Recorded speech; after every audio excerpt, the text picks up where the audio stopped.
Yo, dudes. Morning, everyone. What's going on in Race World here? Dudes, over on PCS here, it is the 78th Criterium de Dauphine, the Dauphine Libre Dauphine 78th Terra. We're going to just call it that now. What a ring that has to it. Guys, Stage 7's underway. They've been racing for an hour and 22 minutes. They've already taken on 3 categorized climbs. Good morning, everyone. Good morning, everyone, by the way.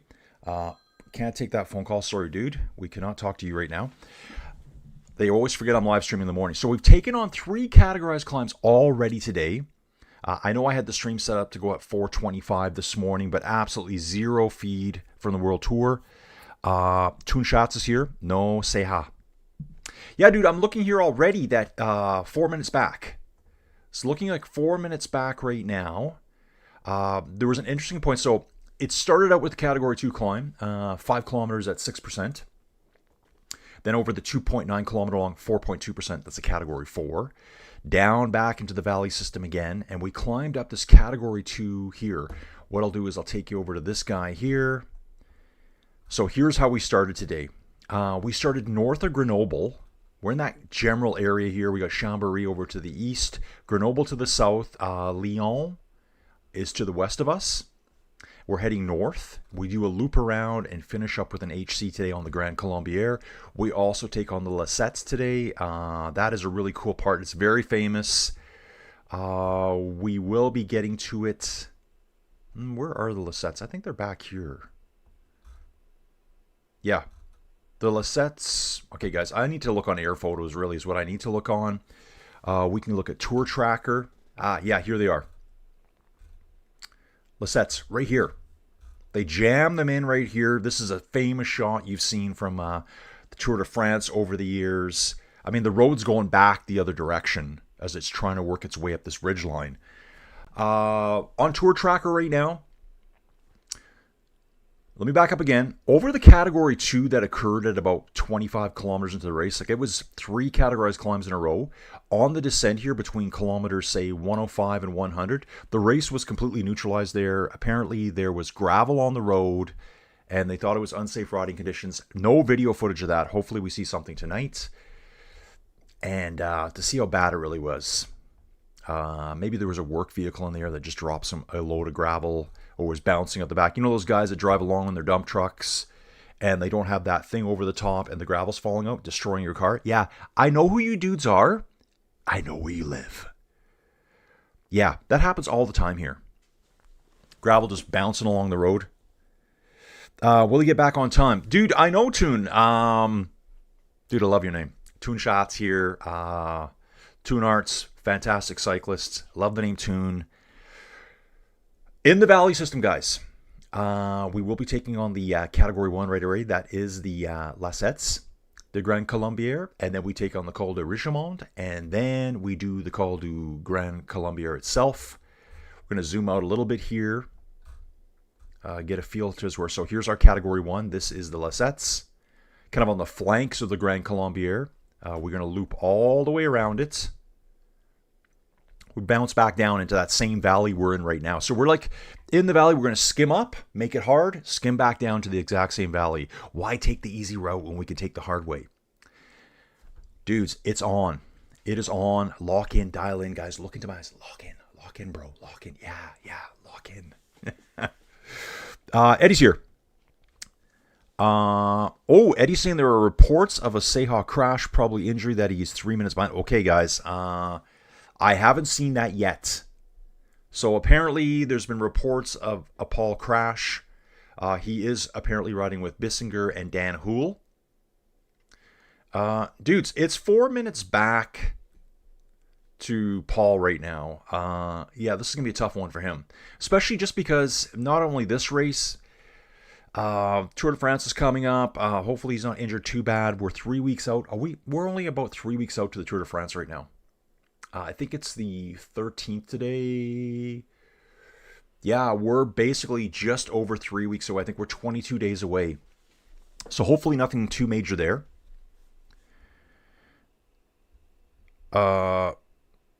Yeah, Rail saying, yeah, everybody needs to smash it no matter if Paul is hurt or not. He must be kept behind. Yeah, dude, it's really crazy in the actual GC right now. After yesterday's, and, this is all on the GC leaders. We got Luke Tuckwell in first place with 2 stages remaining. Yeah, people are going to say, well, they'll just devour that lead up. I don't know, guys. It may be harder than we think. Red Bull gives you wings. We've always liked to joke around about that. Plus that yellow leaders jersey. You're going to ride above and beyond. Bruno Amaral and Guillaume Martin is in third place. Matteo Jorgensen in fourth. Matteo is the highest placed out of all of what we'd call the GC leaders. He's at 234. Isaac Del Toro is almost 1 full minute behind Matteo Jorgensen right now. So they've kind of just not had... There's been a couple of stages where they've lost too much time. Can they start bringing it back? Is Juan Ayuso going to bring back 3 minutes today? Paul is down by 3 minutes. GC, but right now he's way down. 4 minutes further back than that. And we've got some riders up here that are going to be fighting for position. Jose Felix Pera, sitting in 6th place for Caja Rural. This dude here too, Sam Masanobe for Cofidis. 335, sitting in 13th place right now.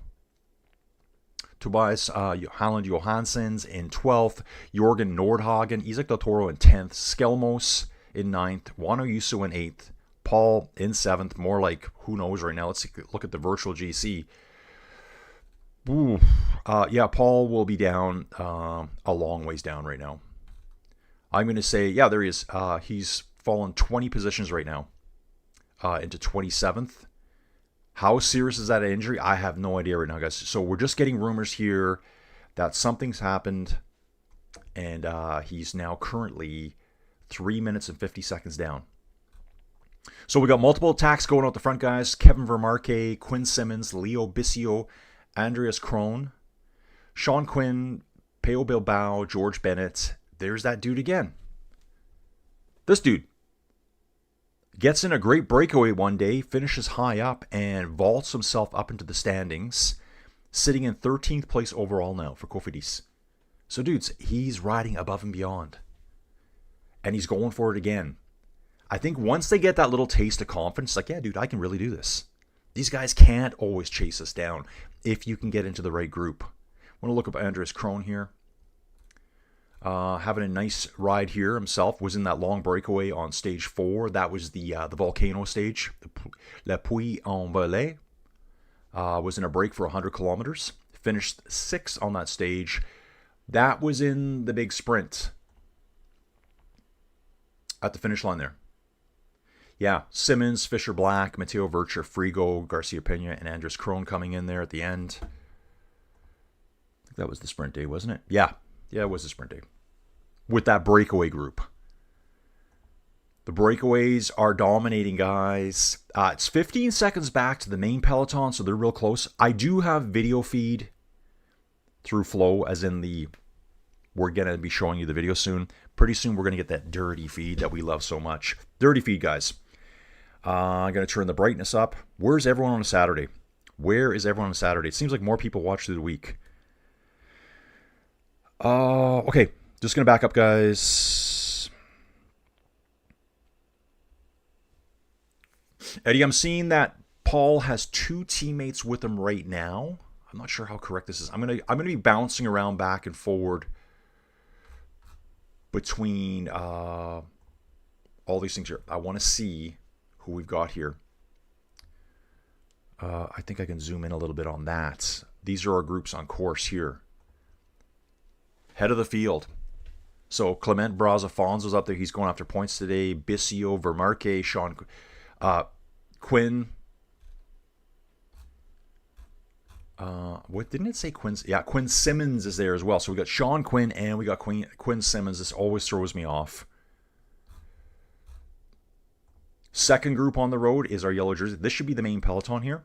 Tuckwell, Armorale, Guillaume Martin. Yeah, this will be a big group here, 87 riders. Third group on the road is our green jersey, Luc Plapp, Santiago Buitrago, Zimmerman, and Reisberg, who wears the green jersey for NSN. Fourth group on the road is Paul, Dan Houle, and Bissinger. They are leaving them out there. The pace is on, guys. The pace is on. I'm looking forward to seeing some video here and see how hard the main GC peloton's pushing. I mean, that's a big gap. That is a big gap. I mean, no, yeah, that's a huge gap. Group 5, Gruppetto at the back here. Dorian Godin, we should see some sprinters back here. Phil Bauhaus is back here. Cocard is back here. Sam Watson. So that's our small little Gruppetto at the back of 10 riders. Those dudes are going to be struggling all day today, trying to hang in there. Saw some soccer scores this morning, guys, so I'm sure everyone's really excited about that too. Yeah, we'll see how Paul does on the Lassettes, guys. The Lassettes are just fascinating to me. We cross. We're running alongside the river right now. Here, I'll just back out a little bit. Top right-hand corner, dudes. Running alongside the river. There's our 11 riders in the break. The peloton's... Oh, there's 2 off the back. Where's the peloton? Should be the yellow dot. Nope. They're right. The peloton's right there. The peloton is hot on their heels right now. We're going to be running alongside this, looks like a long, yeah, it's a bit of a river system that's widened out really wide, big enough to be a lake there almost. We cross through the town quickly, a couple of corners, and we start climbing immediately. But the interesting part is right here. This stuff right here. These are the Lassettes right here. The Lassettes of Le Grand Colombier. We climb up to the really nice long switchback here too, so we better have this all. We got the dirty feed coming now. Dirty feed is inbound. Lock in, dudes. Buckle up. Strap yourselves in. I need that countdown timer coming.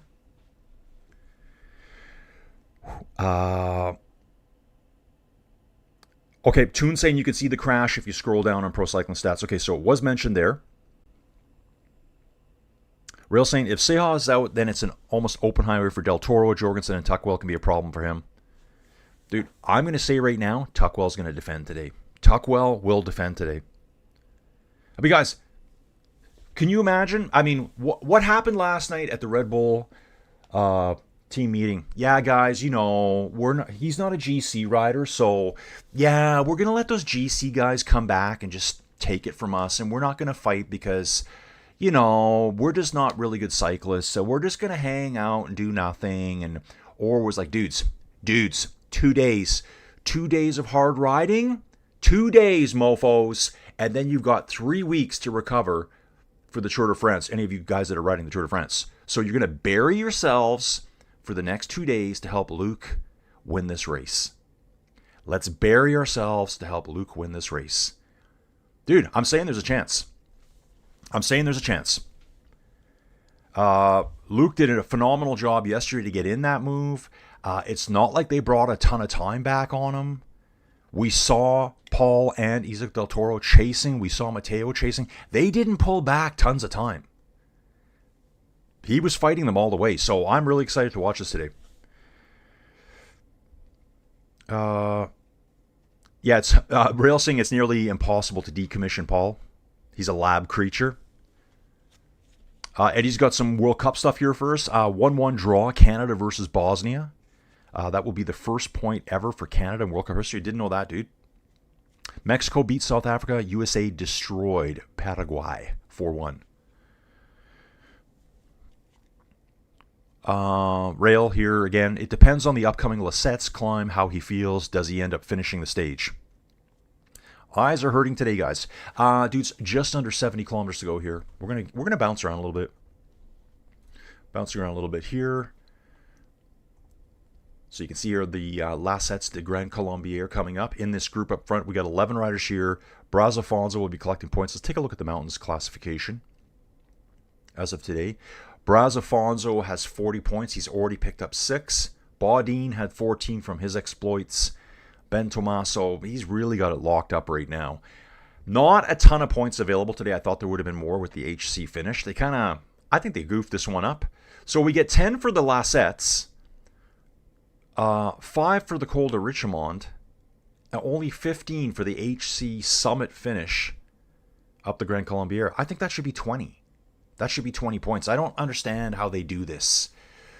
Maybe if you guys figured out the points better, race organizers, there'd be more competition. How about that? How about that? Just saying. Just saying. Okay. Rail saying, if I was UAE, I would not put Vermeerke in the break and just smash it with Visma to keep, say, entire Tuckwell as much as possible. Yeah, dudes, I'm just, soon as we get feed here, it's supposed to start at 10 after 7. It's 4 minutes late. Actually, 7:20. 7:20 for me. That's 2:20 in the afternoon. Huh? Does that sound right? That doesn't sound right. I thought they were 8 hours ahead of me. Okay, I goofed that up, guys. That must be just the time going on. Ron Dalton here. Good morning, all. Just giving a quick flyby before the needed gardening gets my attention. All right, Ron, good to see you again, Ron. Get out there and get that garden going. We've had terrible weather here for the last few days. 6:15 in the morning. It's just like windy, blowing, windy, rain coming in storms, in and out. Okay, we actually have real footage now. The preamble, the mountains, the commentators giving you their scripted words on the culinary delights of the area, the museums, the wines from the area. Just throw me a bottle of wine, I'll drink it. Throw me a bottle of wine. You don't have to tell me anything special about the story. There's a poll here. Where will Luke Tuckwell finish in the final GC? Yeah, even PCS is thinking it, guys. Even PCS is thinking it. So they're saying lots of attacks coming in the peloton now. Guys are getting set up for this one. They are getting set up. Yeah, just a long helicopter shot. Let's turn that brightness up too. Colin, let's get some brightness going on your eyeballs. So Ron's going to be doing some gardening. Justin's saying that the photos on the show, X show, whatever that is, have him scraped up. So I wonder if he crashed on the gravel. So over the top of the Côte de Saint-Maurice des Rotherans, back to the dirty feed now. That was the 4.9 kilometer, third categorized climb of the day, guys. It occurred just at around kilometer 20, the climb, up to about 25, 26 kilometers. Over the top on the downhill, there was gravel on the road. I bet you Paul crashed on it. Possibly other riders too. Team started freaking out, so they neutralized the race. So basically, they just kind of coasted down the hill. And actually, I think they might have been over that next little, close to the next climb at kilometer 40 before it actually was back on. That Paul group is not closing down, guys. He's not coming back right now. Yeah, the peloton could wait to play fair. Yeah, they might be riding their pace, but whatever pace they're riding, the Paul group cannot catch them right now. Even with Bissinger and Dan Houle back there. They must be working hard. I'm looking forward to seeing what the efforts are like here.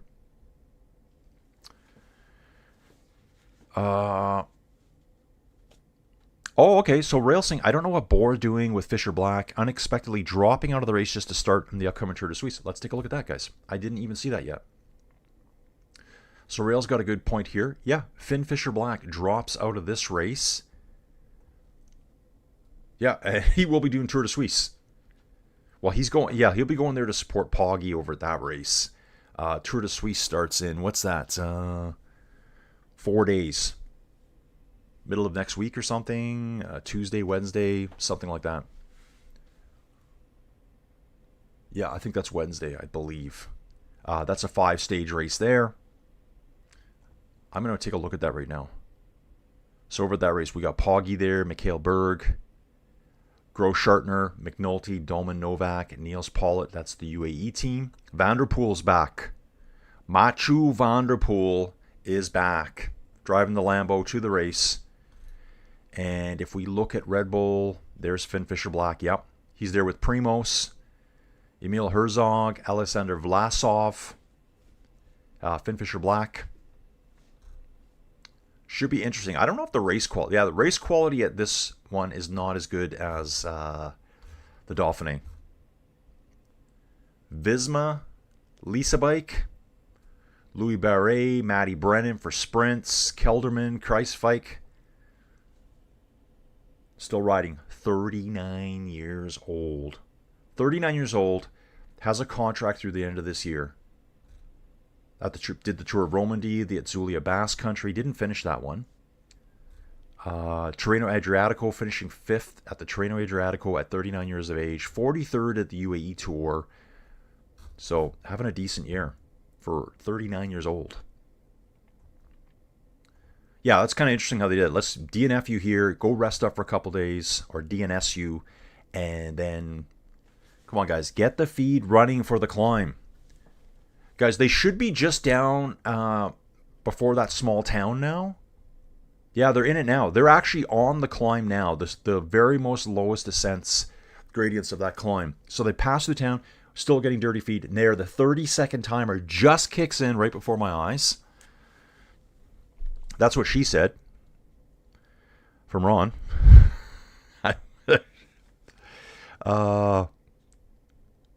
Rail saying, someone like Paul, Poggy, or Jonas, you never play fair. Dude, I think they always play fair with Poggy, though. It always seems like everyone, like, if something happens to Poggy, and maybe he deserves it, and that's how they feel. I'm not there. I'm just sitting at home watching. Yeah. Whoa. Everyone, stop. We gotta wait. I would attack all the time. Dirty. Rail saying the Ventoux of the Jura Mountains, guys, the Jurassic, named after the Jurassic period. You know, Jurassic Park, Jura, same thing. Grand Colombier is well known, normally climbed from the Lasette side. Today, the first time the finish is on the Muro side. Yeah, dude, so we would usually go up the Lasettes and keep climbing. Today, we're dropping back down and coming from the backside. We'll be traveling from the north to the south up the Grand Colombier. Eddie's asking how many UCI points teams have so far this season. I'll check that out in a second, Eddie. Yeah, Van Gils attacking. They won the stage yesterday. Who's this year? Marissa Lestrella. Hey, Marissa, where are you from? I like live stream. I don't like any speak. So I don't like any speak. How do we interpret that? I'm not sure, but hey, Marissa, nice to have you here. Thanks for finding the channel. Got more soccer talk from X-Men here. The Mexicans are not happy with the 2-0 score. Eddie's saying, I think you have 36 victories so far this season. Oh, there was that sprint finish against Van Gils yesterday where Tobias Halland Johansson was like actually smashing his bike up and down. If we jump to PCS rankings, I think we go rankings here. Team rankings. Yeah, so Eddie, this is how it works here. Now this is PCS rankings. Remember, it's similar to UCI rankings, but you can see what it's saying at the top. Summation of points from the 100 best top 30 results over a 12-month period, plus 2 weeks overlap. They add up those points and give you a summary. That's just for, like, it's a running year total. It's always changing. It can go up, it can go down, depending on the race that just happens. UAE, Visma, Red Bull, Decathlon, Lidl. I'm trying to see the best, of the lower ranked teams. 18 World Tour teams. Look at Tudor Pro Cycling. They're sitting in 13th place right now over the last year. Okay. Groupama FDJ, Team Picnic Post NL outside of the top 18. Those two teams are going to have to start doing something here. Every 3 years. So we had the relegation promotion at the end of 2025. So it won't be till 2028, I think it is. I think it's a 3-year promotion relegation for these guys. On the Lisettes, just get the video feed going, boys. Let's just get the food. We don't need to see the foods, the delicacies, culinary delights, the wines. Just drink the wine. Let's see the race. Come on. World Cup happens once every 4 years. Yeah, guys, here's a quick question for you. Sailing, America's Cup. Is America's Cup every 3 years? I'm thinking it is. I've been watching a lot of it. Actually, more Sail GP, but I started watching America's Cup yesterday. Yep, guys. Okay, we're doing the profile. You guys should be doing this like half an hour ago. Half an hour ago. I don't like this. Drew's saying for the pole, second or third for Tuckwell. I'm going to play some catch-up here, guys. Copenhagen Sprint tomorrow. I think Copenhagen Sprint's today, dude. Copenhagen Sprint is today. And, dudes, prepare for Tactical Nuke Watt Strike by Lorena Vivas today. I'm expecting to see such an obliteration of her destroying every other pro-female sprint cyclist today. It's going to be devastating. Especially because I did take a look at this here too. If we look at it, Lorena Vivas here, she's number one. Yeah, that's right, she's number one. For Team SD Works Pro Time. She will be going up against Eliza Balsamo. That is the lady that you can see here. Won stage 1, stage 2, stage 3, and stage 6 at the Giro. Good sprinter. Not Lorena good. Let's just park that right there. Good. Now we're finally getting some footage here. Finally getting some footage here. Let's see how scraped up he is.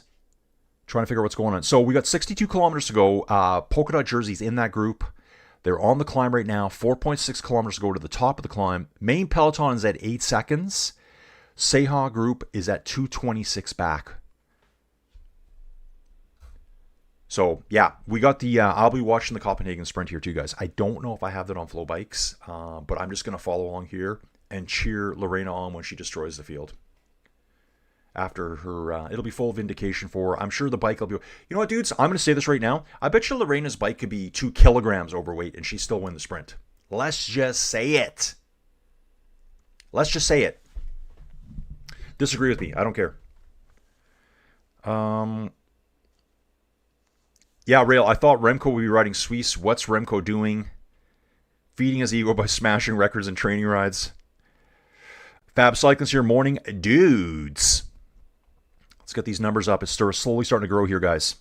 Okay, I see what we got here. This is the Quinn Simmons group. We got Quinn Simmons and we got Sean Quinn, I believe, in this group. I'm trying to figure this out right now. Not all the riders are showing up here. Clement Brazafonso, Clement Berthet is there to assist Brazafonso.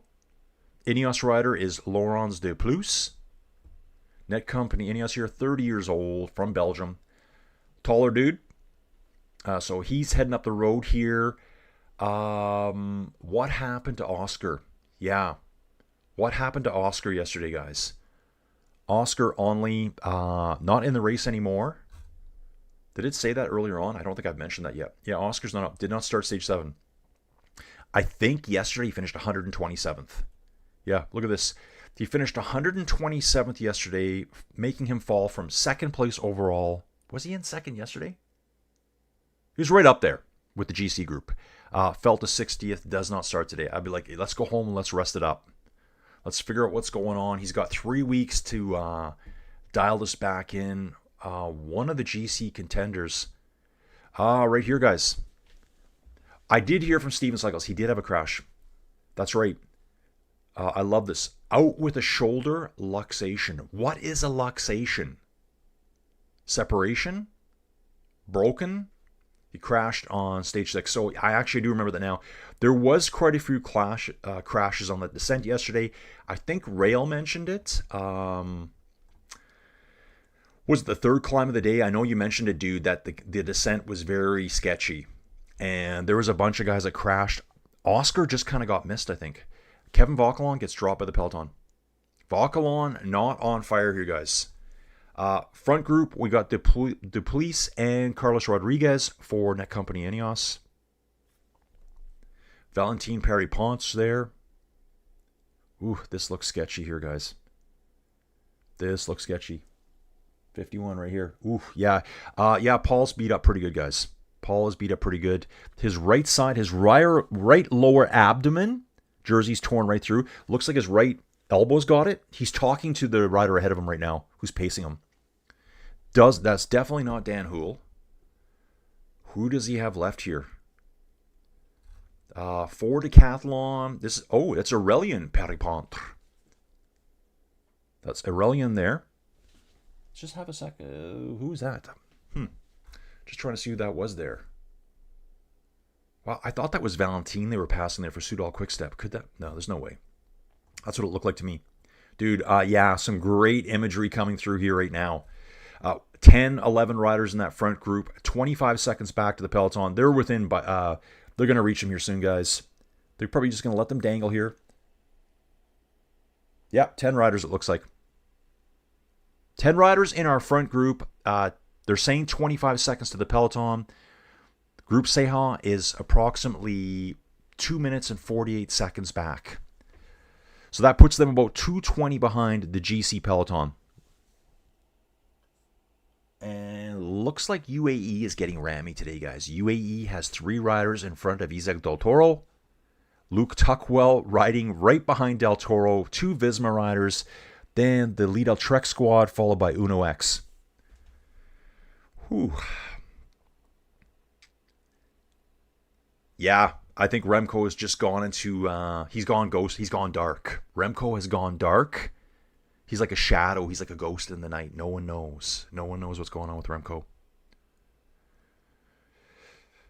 Lion Circle. Dude, you're back. Lion?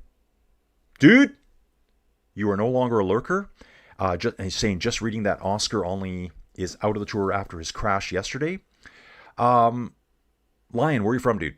Let us know where you're from. How'd you find the channel? What bikes do you ride? How long you been riding? Give us all the deets. We need them. Okay, so we did that. Rail saying that Only flew over a barrier on the descent. I asked my Scottish friend, oh, dude, here's the Lisettes now. Just absolutely beautiful. They're on the first one. It's just like a little, it's like a little ridge just sticking off the side of the Grand Colombier.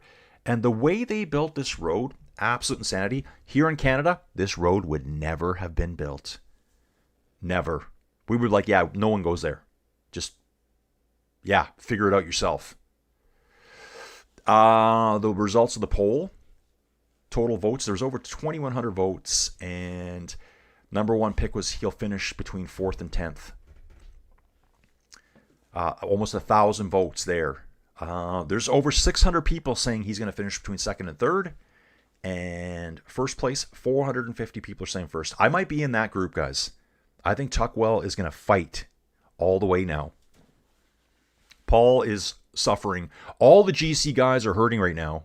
They've got a lot of work to do to get back up to him. I'll show you where they're at, guys. Right now, they're on this segment right here. They've just gone through it, actually. The front riders, looks like it's gone to 4 and 6. A group of 4 up front, then 6 following right behind them. The other Ineos rider bringing them back. Quinn Simmons right here again, paying attention as usual.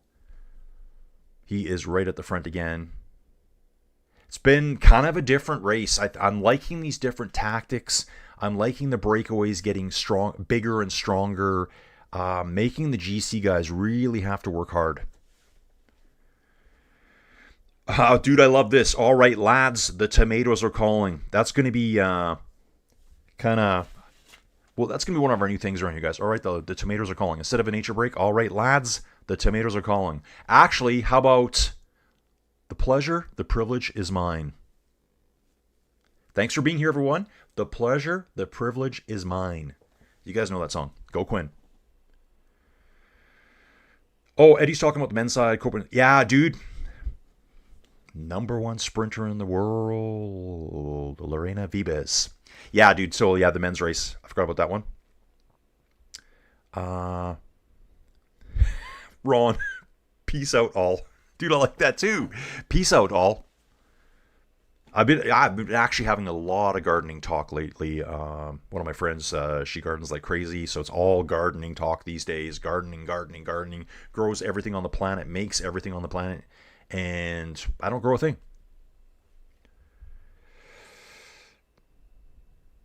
Rail saying UAE and Yumbo smash the climb as the French alien Terminator seems to be feeling fine. I can hear.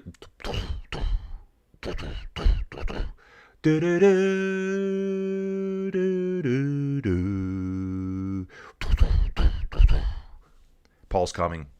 I'll be back. I'll be back. Thought Del Toro looked better than Paul yesterday. Just found out Paul went down. Bet for today's stage looking. Okay, what's he saying there? Missed that. Yeah, Del Toro rode that really good yesterday. Just kind of let Paul do all the work.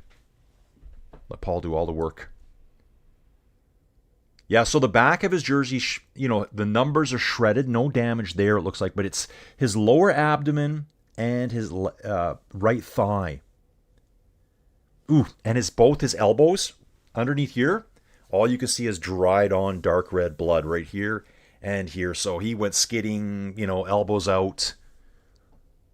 I think it could be a lot worse. The way he's riding, I think he's feeling okay, guys. He's in a group right now with one of his teammates, a couple of two-door dudes, Total Energies rider here. They're trying to get back on. Saying Kevin Vauquelin has got back onto the peloton, but has been dropped again. So Vauquelin is not... Vauquelin needs a tune-up before the Tour de France, guys. Clement Brazafonso really struggling here now. Clement Brazafonso, guys, he's back at the peloton and barely hanging on. It looks like he's stuck in a high gear. I just think he's done. God, this guy is so small. What size is his bike frame? Like a 48 centimeter? Wow, is he small? Yeah, he's done. Just packs it in. He won't be getting any points up this climb. Those points are gone. So there is 10 points available. I'm going to take a look here, guys. Brazafonso has 40 points. Alex Baudin at 14. There's probably no one around right now that's going to threaten his points today. Yeah, no one can take that jersey from him today, I don't believe. 15 at the end.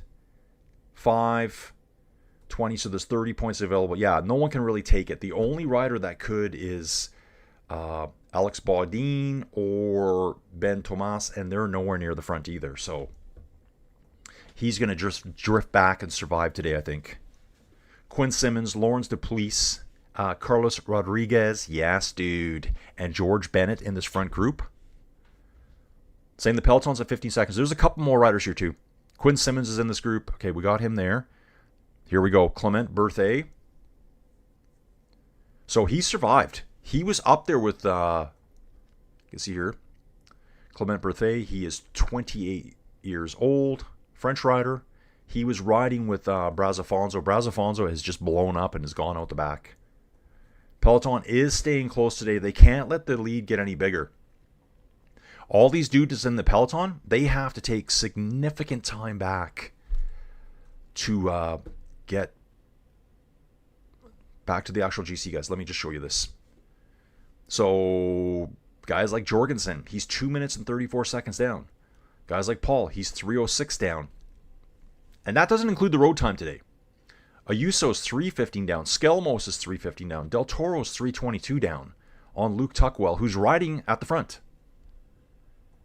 So hopefully we'll get some good shots here soon to see how Tuckwell's going to ride. Yeah, nice climb here. We're over the top of that one there, descending now. I'm going to catch up with the chat, guys, because I know I'm falling behind again. But I do want to say this. Simmons, before the top there, he started fading a little bit. I just need to click this here. I would say that is not fully correct there. Yeah, that's not correct. So PCS is off right now, guys. PCS has it over the top. We're not over the top. Simmons grabs a bottle. That looks like Valentin Perripont. It is. Valentin Perripont comes up. Comes alongside Quinn Simmons here. Number 81 for Soudal. If you come back to Live Tracker here, Tour Tracker, you can see we're not at the top of the climb yet. PCS has us over the top descending. Nope, not even close. Because I'm watching them climb. We still have 665 meters to the top of the climb. 2 Ineos boys at the front. Clement Berthet. Valentin Perripont. Quinn Simmons drags himself back up behind Perripont. So let's hang out on here for now. We'll do that. We're going to be descending right away. We're still not at the top. Nicolas Prudhomme sitting on the back of the peloton here. Surprised they haven't sent more firepower pack to help Paul out. Now, there is a good little bit of a valley system coming up to ride through when they jump off the top of the last sets here. We're going to be in the valley for like 25 kilometers. Maybe they figured they can bring them all back. Get Paul right back up there. Yeah, I'm going to catch up. Shoulder luxation is a condition where the shoulder, okay, this is a real thing, bone is displaced or completely separated from its joint, often due to trauma. It can be congenital or acquired. Well, he acquired it yesterday, apparently, Drew. Acquired by going over that crash barrier. So, yeah. What does that mean for Onley coming up at the Tour de France?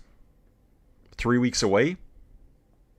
Yeah, I'm going to say that's really bad news for him. Really bad news for him.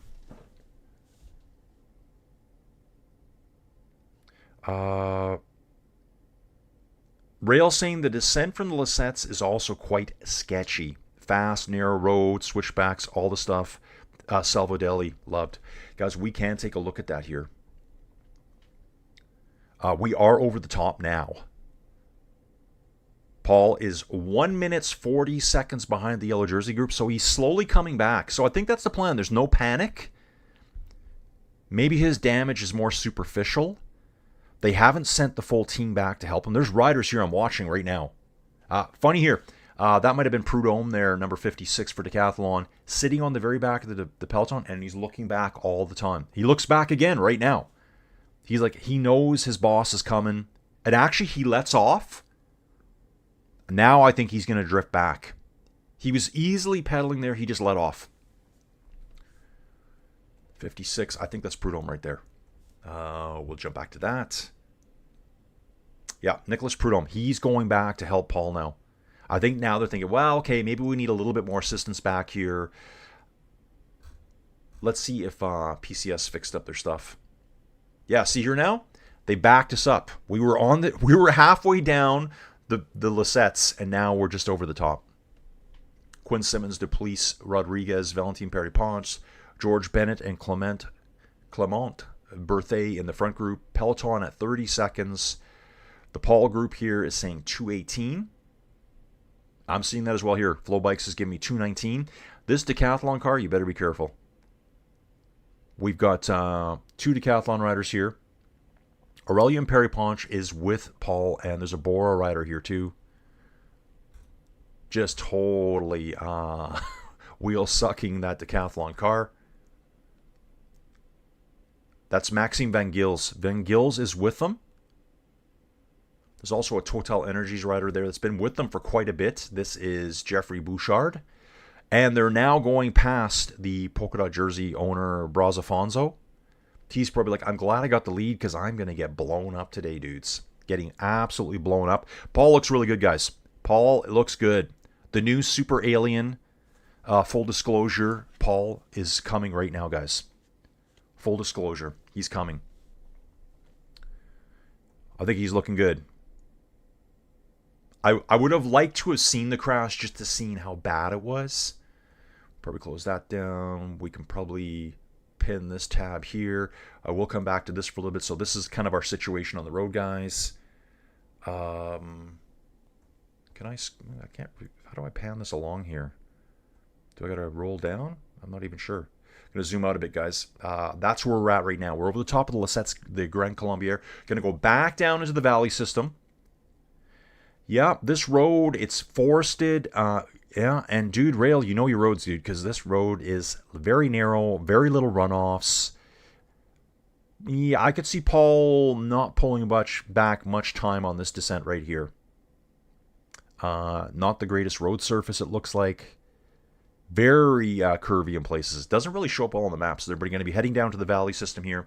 And false flatty climbing up to a place called Chanay. That's our sprint point of the day. What happens at Chenet? We've got 10 points available for the green jersey. It's almost 26 degrees out there, guys. Yeah, dude, this road is a little rough. Peloton just easing their way down. After Chenet, it flattens out for a little bit, and we continue to climb up the Col de Richemont, and then after that, it's the Grand Colombier. I absolutely love it, guys. Yeah, just another iconic climb in Tour de France history, the Colombier. Chat time. Okay, new dude. Is Kenshi new? Kenshi, say how status after crash. Kenshi, dudes, I'm catching up with the chat here right now. I've let it go too long. But I think Paul looks good. I think the way he's riding, he doesn't look to be in any discomfort. He probably is he's probably in a lot of pain. I think his elbows. His forearms all bloody here. A little bit of damage to his side. I hope he's on. I want to see this be a real race. Matt's here. Hello sports fans. I just saw highlights of the World Cup game with Canada. Where was the game played? I'm going to guess it was out in Toronto somewhere. Oh, Eddie's saying in Toronto. Yeah, I don't think we have any here. Like, I don't even know where the planning is. I would imagine Toronto and Vancouver. Would they actually do that? Yeah, sure. Why not? It's a long flight. I think it's about a 4.5 hour flight. Maybe it's probably 5 hours from Vancouver to Toronto.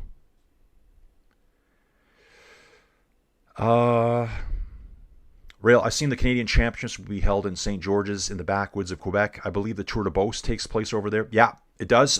Tour de Beauce is on right now. I think they're on stage 3 today. Tour de Beauce. I think it's a 2.2 race. 43,000 in attendance for Canada versus Bosnia in Toronto. You think there'd be more, right? You think there'd be more. That doesn't really seem like a lot to me for a World Cup game. But Ryan Reynolds was there. Yeah, dude. Yeah, dude, I think they did that stage yesterday. Rail, you know your stuff, man. Isn't there like Mount Gigante? I think it's Mount Majantic? Maybe it's Majantic. Yeah, it's something like that. Dude, I will check for you because you know your stuff. And I like the fact that you know your stuff. So Tour de Beauce was yesterday, guys. Is it going to show up? Why is it not showing up? Come on! Yeah, Tour de Beauce. Yeah, right here. Yesterday, Mont Majantic. So that is more in southern Quebec. I wonder if I can give you guys a quick map of Majantic. Nah, we don't get a map here. We just got a race profile. Man, there's live stats too. Actually, there's not live stats, but we got good stats here. Yeah, there was a Project Echelon guy going. Guys, I know the Project Echelon team quite well just because I did a lot of coverage on my whoosh, the Project Echelon stuff. We also did Training Peaks Virtual earlier this year for U.S. Nationals. Yeah, just having a quick look at this here, guys. Look at the Plamondon bros. Robin Plamondon and Joel Plamondon. I have no idea who they are, but I just noticed the brothers' names. Are they really brothers? It doesn't show it. 26 years old. Got that dude. Then we got Joel. 23 years old. Yeah, they could be brothers. Marial. Yeah, Majantic. So it's southern Quebec. It's not that far from the U.S. border, really. Years ago, there was a huge train derailment there. And I think they were carrying hydrocarbons of source. Maybe it was like propane or something like that. You know, you guys can pipeline all that stuff, right? You guys can pipeline. Collins rant of the day. You guys can pipeline all stuff. Oh, I forgot. Quebec doesn't like pipelines. Guys, and I'm kind of joking around here and I'm being a bit sarcastic. But I think in the Mont Majantic train derailment, I think over 50 people died. Am I right about that? It was pretty horrific. The train derailed inside the town and just went gadoosh. Boom. Pretty serious thing here. Put it underground. Yeah, Mont Majantic. Catching up again, guys. Catching up. Sticky bottle time. Still on the descent here, guys. They will be in the valley system soon. Total of 3,728 meters of climbing. I think I did barely 200 yesterday. Barely 200. Where did I ride yesterday, guys? Yesterday I did a route on Ruby because our weather is just horrendous here right now. There's nothing fun right now about living here. Yesterday, high temperature was 11 degrees Celsius. That's the high on June 12th in Canada. That's it for me. And windy and rain coming in all day. So, okay.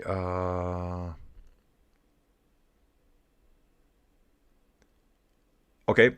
LMF 25 Whitley Bay. Aaronsman was at the Giro. I can't see him riding the Tour as well. Rail saying, according to PSS, he's going to ride the Tour. We'll see if he will. I hope he rides it. 2-stage wins last year. Could have. I thought he'd do better at the Giro, but maybe he'll be tuned up properly for the Tour de France.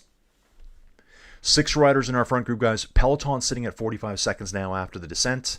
Obviously, the GC riders taking it a little bit easier on that descent into the valley. The Paul group now is just over... Are they just over 1 minute back? Let me have a look here. Wow. Okay, so Kevin Vauquelin is back with Paul. There's a big group forming back here. Luke Plapp, Buitrago, Prudhomme, Perry Ponch, they're back there for Paul, obviously. Maxime Van Gils, Danny Martinez, Kevin Vauquelin, they're at 150 back in total right now. I'm going to zoom in again, guys, just so you can see what's going on here. It's all just false flatty here now as we work our way to Chanay, the sprint point, and then we start that beautiful, juicy climb up the Richemont, descending back down again. With just over 8 kilometers to go, we take on this beast. Oh, juicy fruit or what? Really good climb. Starts hard at 9 to 10%. This is the Grand Colombier. Then after about a kilometer and a bit, we start getting into some real numbers, 12, 13, upwards of 16% at 5 kilometers to go. We do have a flat section, which is going to be probably the area where we're going to see a bunch of attacks and flurries coming. People will be trying to, like, you know, I'm going to attack on the flat, get a small break of 30, 40, 50 meters, and hope to hold on. You know, if they can all ride, you just need that little bit of a break to try to stay away. So here they are. They're just skirting the edge of the main Grand Colombier itself. We're going to be kind of riding in a kind of clockwise direction right now. We're in the valley. We've got the river over on the right-hand side. Chanay's coming up in the distance, guys. Nice shot here of Isaac Del Toro on screen. UAE controlling the front with Visma right now. Lidl Trek in third place. Team lineups here.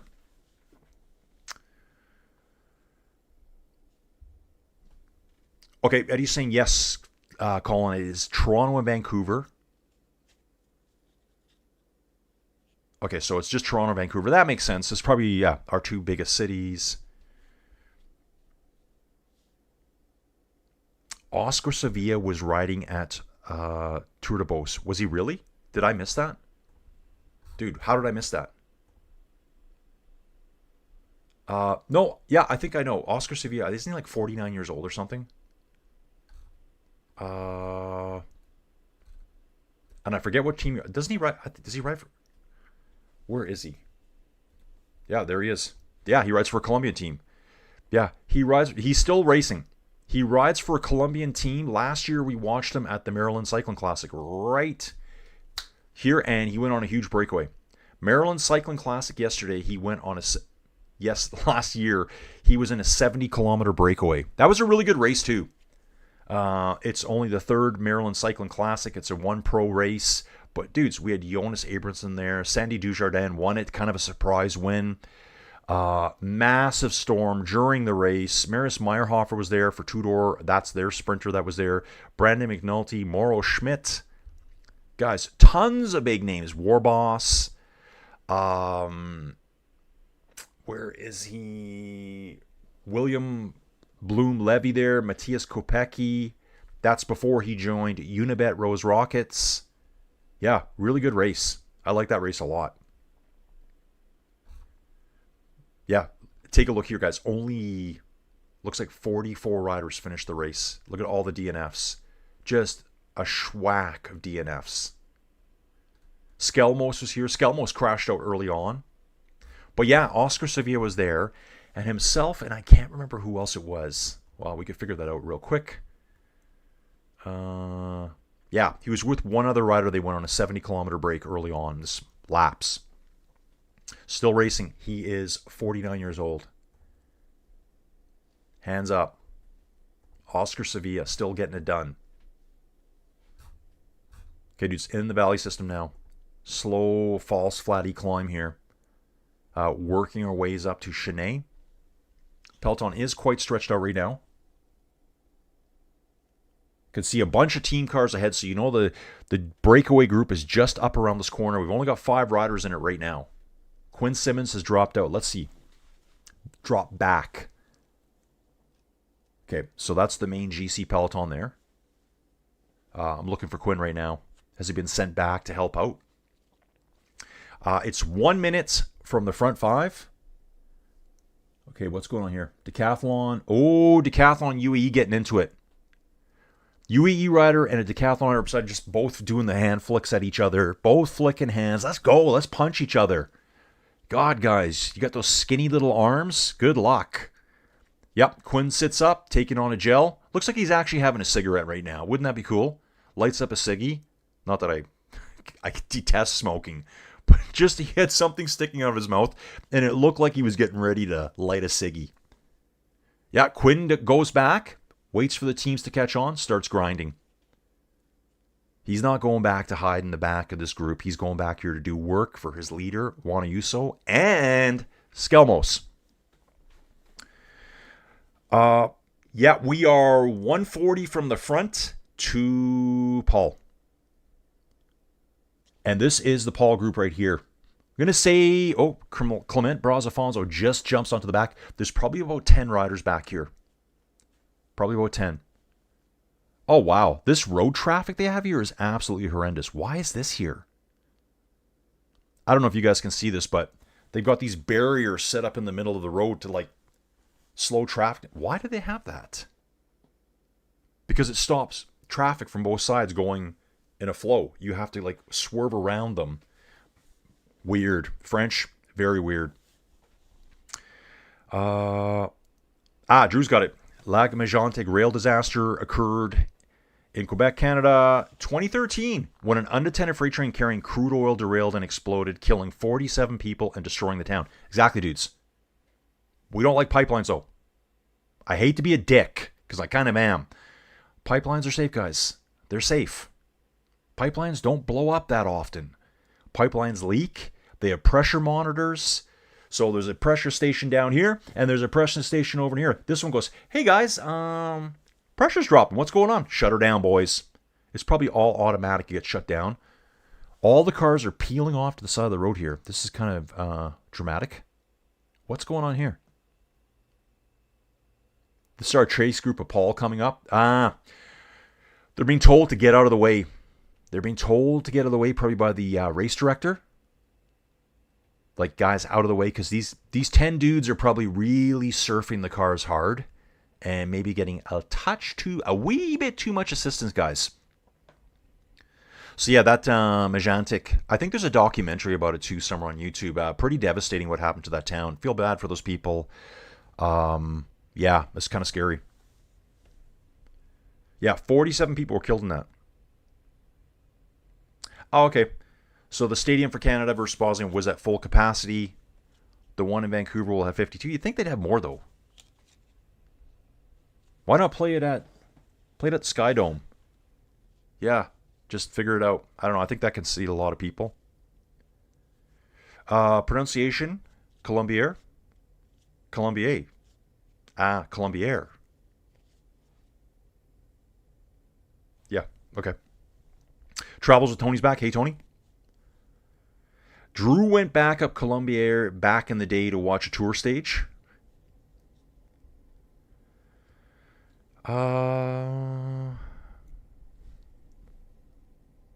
Okay, Dawn's asking if we're starting the stream soon. Dawn, I'm streaming right now. I'm kind of confused. Feels like a granola morning breakfast. Guys, I would love a big breakfast today, but guess what? I'm not. Probably have some yogurt. Hey guys, what happened to Paul? He crashed earlier on. He's trying to get back on right now. Guys, they're making good efforts here. The cars were just pulled out. And again, I think it's because maybe those team cars were giving them too much assistance. There's about 8 or 9 cars that got told to pull over, and then the group of about 10 riders, that group Seha, right there. Vauquelon's in that group. Perry Pont, the Aurelian Perry Pont is in that group. Not Valentine. Valentine's up the road in the breakaway. 5 riders in the break. 53 seconds to the GC peloton. We're going to hang out over here for a little bit. You can see we're getting close to the sprint point now. Sprint will be contested, but not really. There's going to be 5 riders snagging those points. How many points do we got available? We have points 10, 6, and 4 points. There'll be some cash monies available. False flatty again, guys. See, this is not flat here at all. Sprint point is at 4.2 kilometers to go. Overall in the race, we have 42.5 kilometers to go still. Currently, the riders are moving about 42, 43K an hour here. I didn't do that at all yesterday. Yeah, there was a time when tour riders smoked during coffee breaks and races. Yeah, exactly. That's why I said that. Gonzo saying, I worked on many a pipeline and it's as safe as the people who work on them. Yeah. I think we're all caught up. Dude, did I actually catch up with the chat? That's shocking to me. There. Okay, we're going to get love hearts going out today because I caught up with the chat. I can't believe that. I've seen some real yahoos out there, but most workers do good jobs, and it is safe. Yeah, dude, I mean, for me, yeah, I think there's quite a few yahoos out there. Who's this here? Soudal Rider. Oh, this is Valentine Perripont. Is this Valentine? Yeah, this is Valentine right here. Grabs a bottle and then gives a thumbs up to the car. Guess he got the right bottle. No, it's not Perripont. Who was that? Perripont is number 81. Who was I looking at there? Sorry, dudes. My eyes are shot, and I'm trying to figure out who was I actually looking at there. Clement Berthet. Just a blue jersey that I assumed was Soudal. That was Berthet. He is in this group, though. Ah, that's right. He's in the group. Yeah, he's in this group. Berthet, Bennett, Valentine Perripont, 2 Ineos boys, Rodriguez and Duplessis. Yeah, once you get those pipelines underground, they're very safe, guys. They're not going to blow up inside of a town.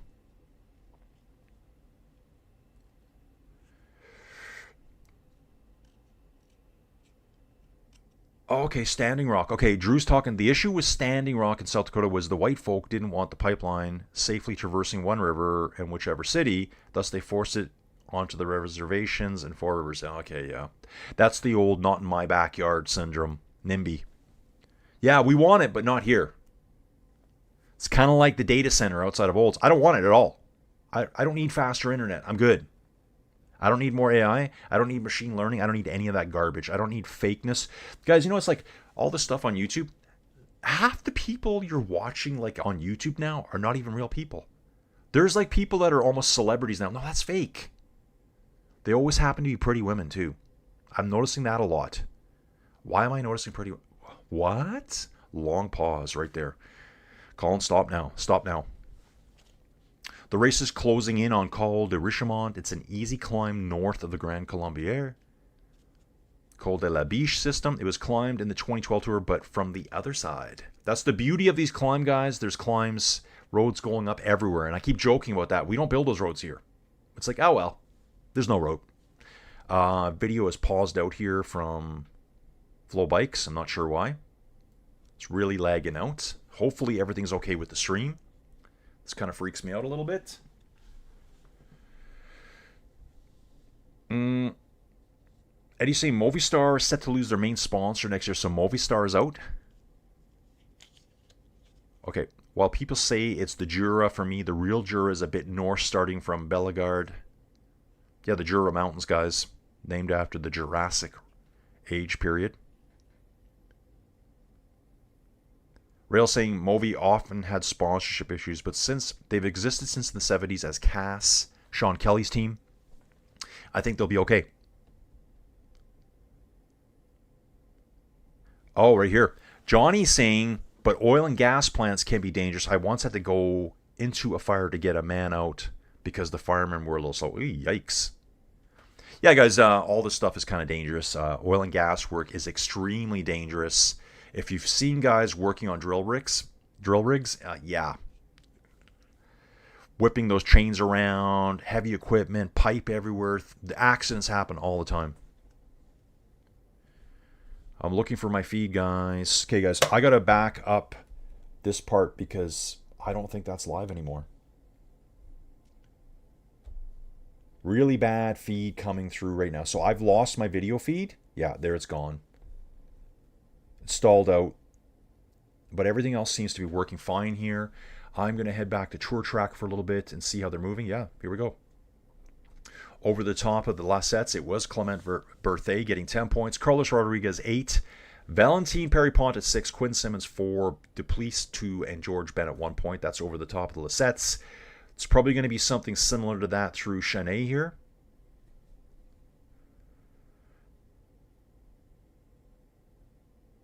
We are like the police or the firemen. We take care of each other. Exactly, dude.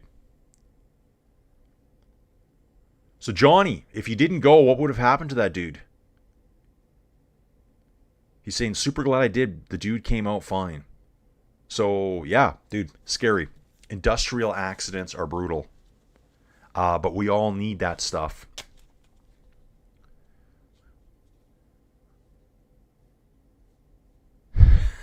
Real saying, sorry, Mr. Paul. You're too good, and you're also indestructible, so everybody panic pulling. To me, it looks like Demi Vollering Tour de France 2024 all over again. Yeah. Okay, dudes. Yeah, I've got no video. Do you guys have a live feed right now, anyone? I've got nothing from Flow Bikes. It's just working away. I can see everything moving here, so everything seems fine for internet-wise. And here we go, guys. The gap between the peloton and Group Paul is only 270 meters. That's 37 seconds at this point. Paul's back. Paul is back. Johnny, I don't want to know, Colin. I'm just glad I acted. Yeah, dude, sometimes you just got to do it. There's like that split-second decision you got to make. Yeah, panic's on now. Paul's coming back. But guys, it's going to be really interesting here because if I had video feed, I'd let you know. I'm pretty sure Luke Tuckwell's still there. They have to vault 3 minutes up the road to beat him right now. Virtual classification right now. The closest rider is Matteo Jorgensen for GC riders at 2 minutes and 34 seconds. He's got to finish 2 minutes and 34 seconds up the road. I'm already a subscriber. Thank you. Okay, guys. It's kicked me out of there. I got to reload Flow Bikes here. Sorry. Reloading Flow Bikes. Colin's look of determination on his face right now is impressive. Or not. Get in there. Let's go. Back in. I don't know. It logged me out for some reason of Flow Bikes on the fly. See, there's some mountain bike racing going on today too. Let's go. It looks like something's going on with Flow here. The guy was saying, yeah, dude, probably full adrenaline dump, said it saved his life over and over again. Yeah, dude, he knew it. You did. You saved his life. Dude, I've seen stuff like that. Like, I used to watch Deadliest Catch back in the day, and there's a man overboard from another ship, and one of the boats went over and saved him. And they were like, dude, I saved your life. You saved my life. You saved my life. Yeah, dude. Imagine being in the ocean floating around. Yeah, dude. Most likely you have like a 0.1% chance of living. Oh, Rail saying there's a legal stream of the race on YouTube. Really? Dave has entered the mix. Dave has entered the mix. Leo Bisio pulling in Group Paul. Guys, they're right there. I think they're back now. We've got our lead group of 5 riders, and the peloton's right there. Eddie's saying last year a Petronas pipeline exploded that destroyed the nearby home. Nobody injured, but the house destroyed. The company have to pay the damages. Okay, so we do have a pipeline explosion happening in Malaysia somewhere. Yeah, just something that doesn't happen here. My biggest one is shipping millions of barrels of oil from overseas when you already got your own. Yeah, Canada, I'm talking about you, bro. Speed of the peloton right now is 48 kilometers an hour, where they're at right now. Average speed of this race is 39. So, guys, we have all the oil and gas in the world, but somehow the people in power here in Canada decide to ship it from the Middle East all the way. You know what's crazy, guys? We had a tanker of liquefied natural gas coming from the great country of Australia. I'm not poo-pooing on them. But apparently this LNG tanker, I think it ended up traversing 25,000 kilometers of seaways to get to Canada. Does that sound about right? Yeah, maybe it is about right. With liquefied natural gas when we're fully capable of making that here ourselves. So why? Why? That doesn't sound environmentally friendly to me. If that ship went down, yeah, catastrophe. Catastrophe. What about oil tankers? Throw 1 million barrels of crude on board, ship breaks in half in some big storm, something happens, accidents happen, and then all that oil is just floating all over the ocean. Or we could just have it here. It's a weird world, guys. Okay, Whitley Bay's here. Paul Group is back on. Guys, I can't see anything. My video is just trying to load. Justin Casey here. They made up a minute so quickly. Great ride. Yeah, Johnny, exactly. It's baffling how we need to get oil from the Middle East when it's all right here. Guys, they're pumping oil beside me. There's oil everywhere here. It's politics. That's all it is. What we do need, though, is we need more refineries here. Currently, our system is that we make a bunch of oil. We do have refineries up in Edmonton. We don't have enough capacity, and refineries are very expensive. We ship it to the States at a discount. That's a fact. We don't get the same price as, say, West Texas Intermediate. We ship it at a discount, then they sell it back to us. I think at a premium. So, doesn't really work for us.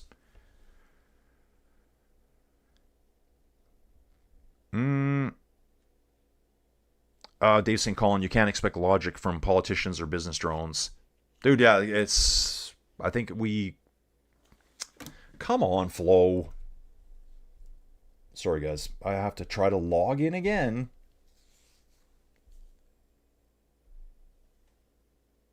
Let me think about this. I wonder if... Well, you know what, dudes? I gotta watch my account. My account might be coming up for renewal soon. I think I got Flow late June last year, and I know I've got an increase in price coming up, but it should be automatic. Colin didn't pay his bills. Colin didn't pay his bills. That's all I'm hearing here. That's all we're hearing, guys. Read that as Colin didn't pay his bills. No, dudes, I'm not sure. It's not due for renewal yet. I know that for a fact. Flow just seems... You know what it is? I bet you this laptop's doing an update. It's working extremely hard, and then everything kind of poo-poos itself. Ooh, I've been a member for a long time. Manage subscription. Let's just see. Active. Of course I'm active. I know that. So I think this computer is doing a little bit of a forced update in the background, and it's making everything crater on me. I'll try this again. Yeah, there's mountain biking going on right now. Ugh, come on. This is painful.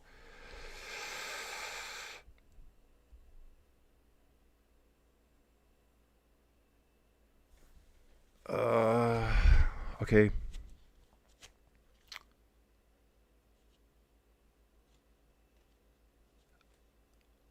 Yeah, it's all because of the money. All because of money. But dude, it's like we have it here. We should be self-sufficient here.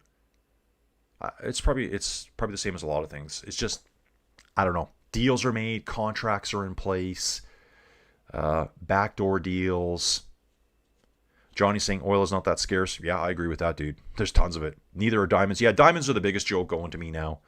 The biggest joke going. Johnny, we are brainwashed to think we need to give our consent to someone to rule over us. Yeah, dude, you know what I hate? I hate with politicians is that when people treat them like celebrities. They're not celebrities. Okay? You know the saying? They put their pants on one leg at a time. They wipe their butt just like we do.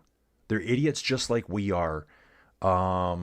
They fart just like everyone else, but people treat them like celebrities. I remember in Canada, oh, Justin Trudeau, he's got nice hair. That was an actual thing. He's got nice hair. Shut up. Shut up. That guy was such a goofball. And look at him now. Now he dates Katy Perry. She's another woo-woo. Woo-woo. Bruno Amaral has been dropped from the peloton, guys. But yeah, they get treated like celebrities. They're not. They're getting paid to do a job. We said, yeah, you can do the job for us. That's all they are. They're not celebrities. But for some reason, they get treated that way, and they just get richer and richer. Rail, I'm much harsher. I think humans are inherently stupid until... Yeah, me too. Eddie's saying Saudi Arabia has the second most oil in the world behind Venezuela. I would say I don't think Saudi Arabia has better oil. I think Saudi Arabia has easier oil. Easier. They got bigger rate wells. It's not better. Oil's oil, essentially. I mean, there's different densities, different, that kind of thing. But it's just easier for them. Yeah, generally most people are stupid. The break is going to be doomed here. They're at 1 minute back, guys. I can't get any video.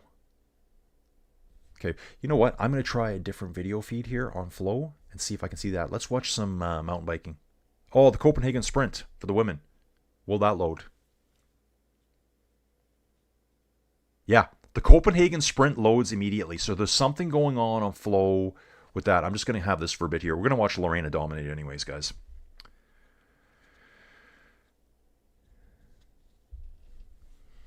Drew, my own paradox of humanity. Humanity is the only species on Earth intelligent enough to kill itself off and too egotistic not to do so. Yeah. Yeah, good point here from Whitley Bay, LMF 25. Question is, how much energy has Paul used in chasing back? Yeah, that is a good question here. I think he's riding on a lot of adrenaline. Copenhagen Sprint, guys, Sketchville Central. Wet, slippery roads. It's okay, though. Lorena's here. Doesn't look that cold. But yeah, wet, sketchy roads. Now that I know that's working, I will try the race again. The Terra. I can tell right away it's not going to work. It's just sitting here in this gyrational thing it's doing. And if I back up to the Copenhagen Sprint again, it's going to load right away. There we go. Loaded immediately. So Flow's working, internet's working, Colin has paid up. I got to make sure I pay that up.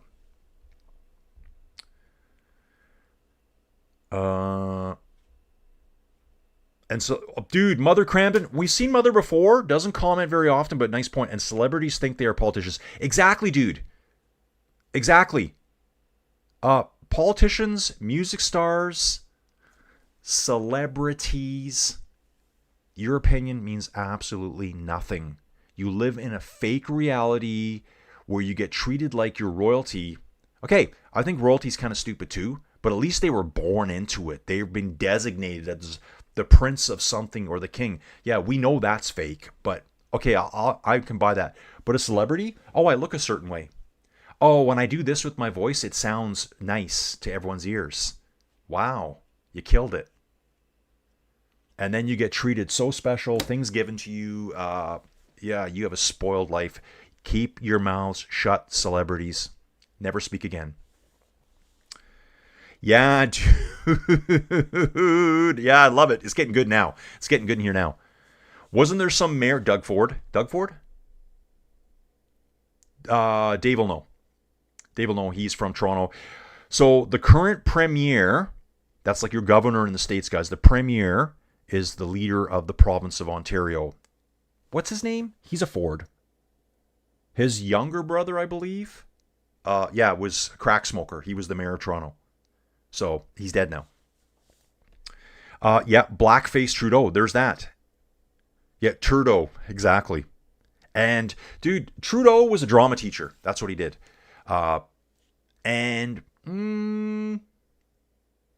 He's got nice hair.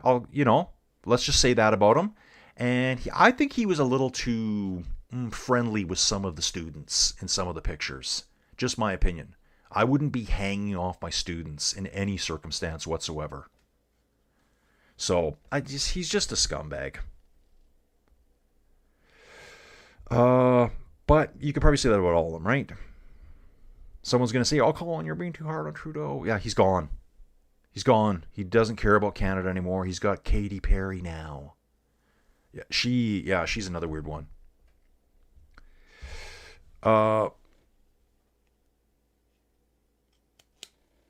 Everybody's a celebrity, only depends what kind of level it is. I'm a celebrity in my own mind, guys.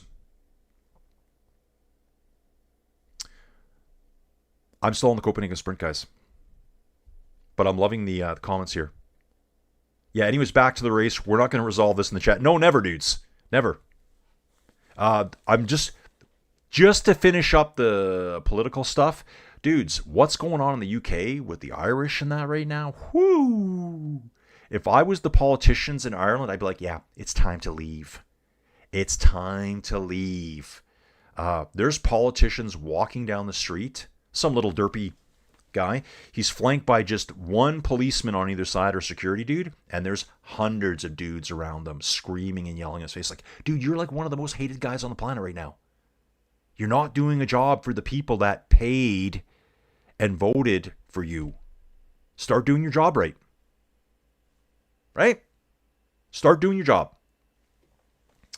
I'm in full support. The Matrix is here already.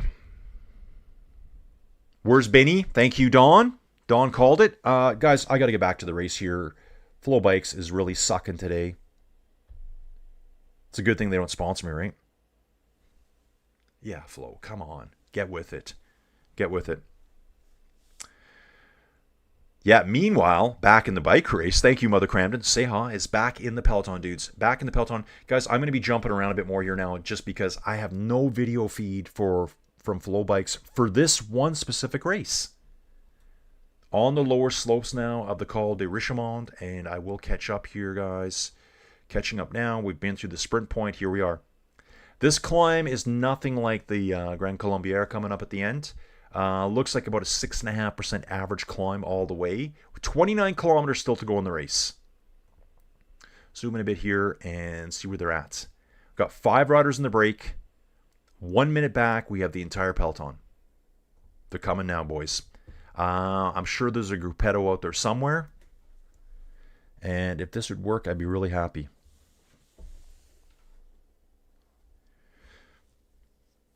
The wrong... Okay. The wrong Ford died. Rob smoked crap, but was human. Yeah, Rob Ford. Okay, Rob Ford. He was the mayor of Toronto. He was the crack smoker. He's dead. Doug is the Canadian Trump. I thought they liked him. I don't follow it enough, guys. Dudes, I'm not super political. Because, dudes, it gets you nowhere. I do like to discuss it a little bit and think it's a joke. I also think, too, it's probably a very hard job to be in. Like, basically, you're competing to win to get paid. And you make promises that you can't keep because you want to win. You want to win for your party. You're probably in a job, too, where sometimes, whatever country you're in, you know the other side's right about certain things, but you deliberately have to go against them because what's the point of you being there if you agree with them? So like the Democrats and the Republicans, they disagree on everything. They have to. Deep down, they're probably like, yeah, I don't really agree with that. Or I love oil and gas. Or I think pipelines are okay. Or yeah, maybe we shouldn't buy oil from, countries that don't really respect human rights of anyone. Maybe we shouldn't do that.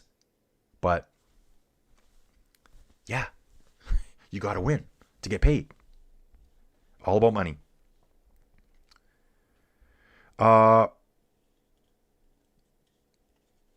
George Furman here.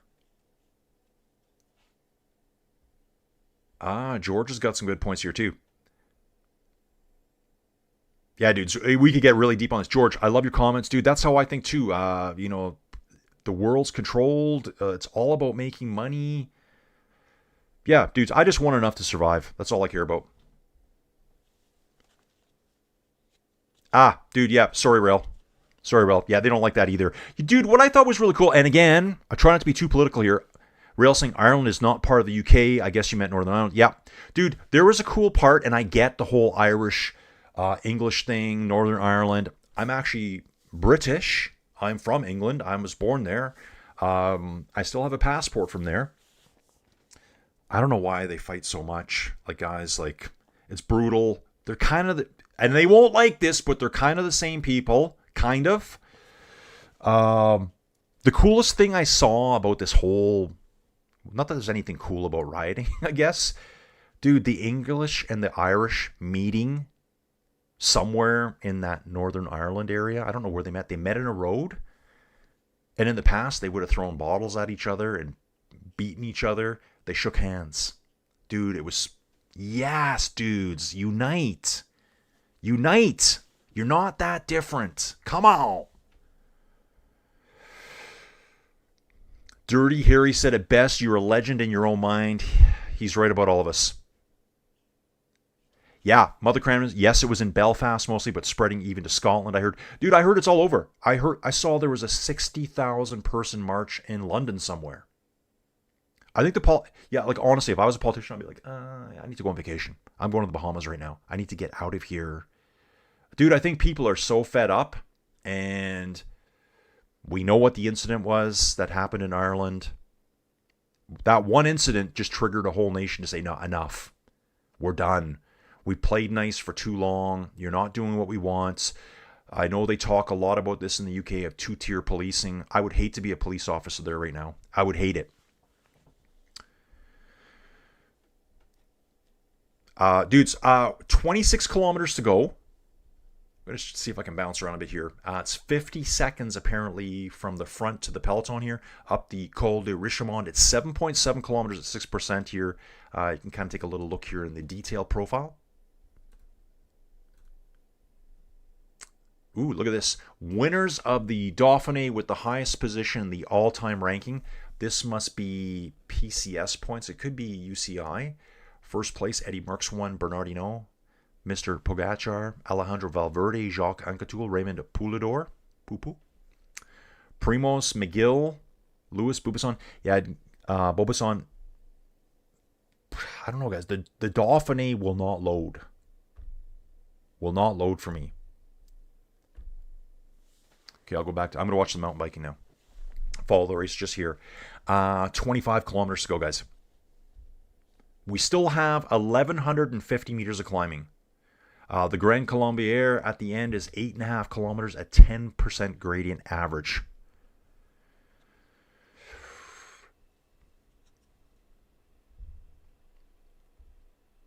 I'm just going to catch up. George Firminson, love you guys. George, thanks for being here. George, where are you from, dude? I need to update the pin map. George, we have a pin map here. I put people's names on it. You don't have to tell me exactly where you live. Just give me country, state, whatever. Maybe you can tell me exactly where you live. Guys, I live here. We're going to Google map for a little bit here, guys. Whoa, that's acting funny up. Yeah. Just mapping out a little trip here, guys, through the mountains, guys. I thought about doing this, dudes. So, yeah, here's where I live. If you're ever in Canada, come on by and visit. Here's my actual house. We're going to zoom right in, guys. And I talked about oil and gas a lot. Oil operations right here. Oil operations right here. It's all over the place here. I'm not dead. It's safe. Actually, you know what, too? This is a sour well. If this thing ever did, if something happened, could be in trouble here. Very, very sour. Any of all these little weird little things you see like this, oil operations. There's quite a bit over here, too. It doesn't show up very well right now. They put some facilities in there. Actually, no. Sorry. Facilities are right here. So oil facilities here. And planning a trip here, probably in the next little while, out to the Okanagan, next few weeks. Saying it's a 6-hour and 38-minute drive.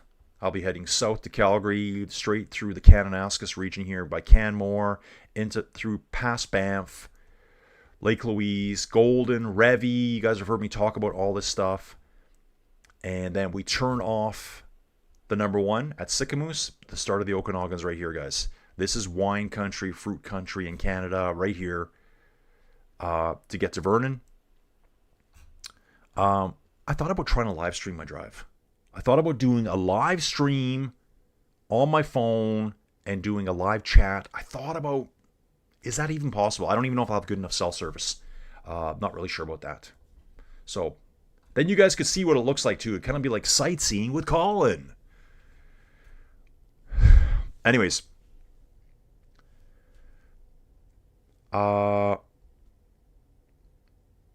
Johnny's saying teach logic again. Yes, exactly.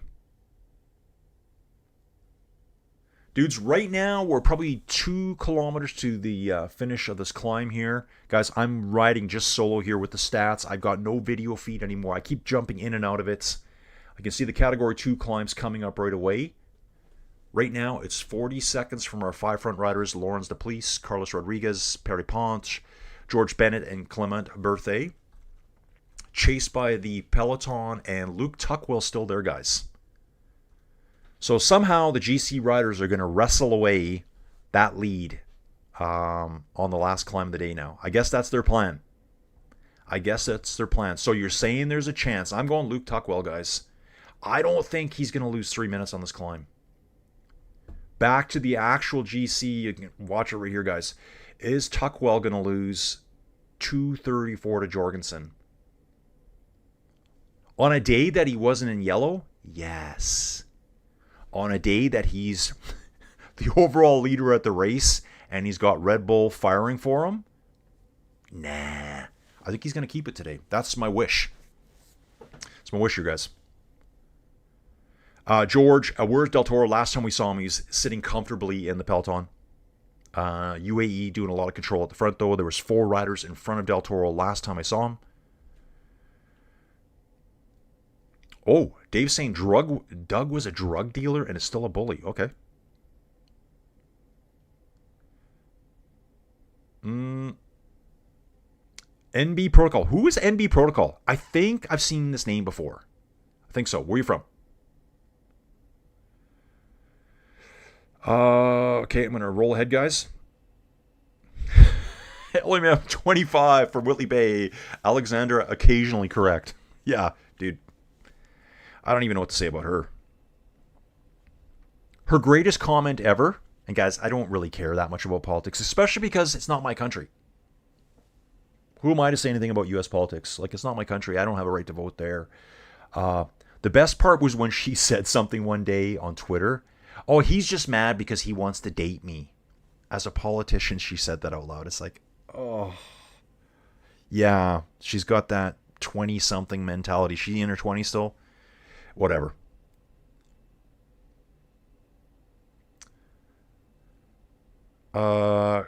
Crazy Eye Cortez. Okay, that's coming up. Okay.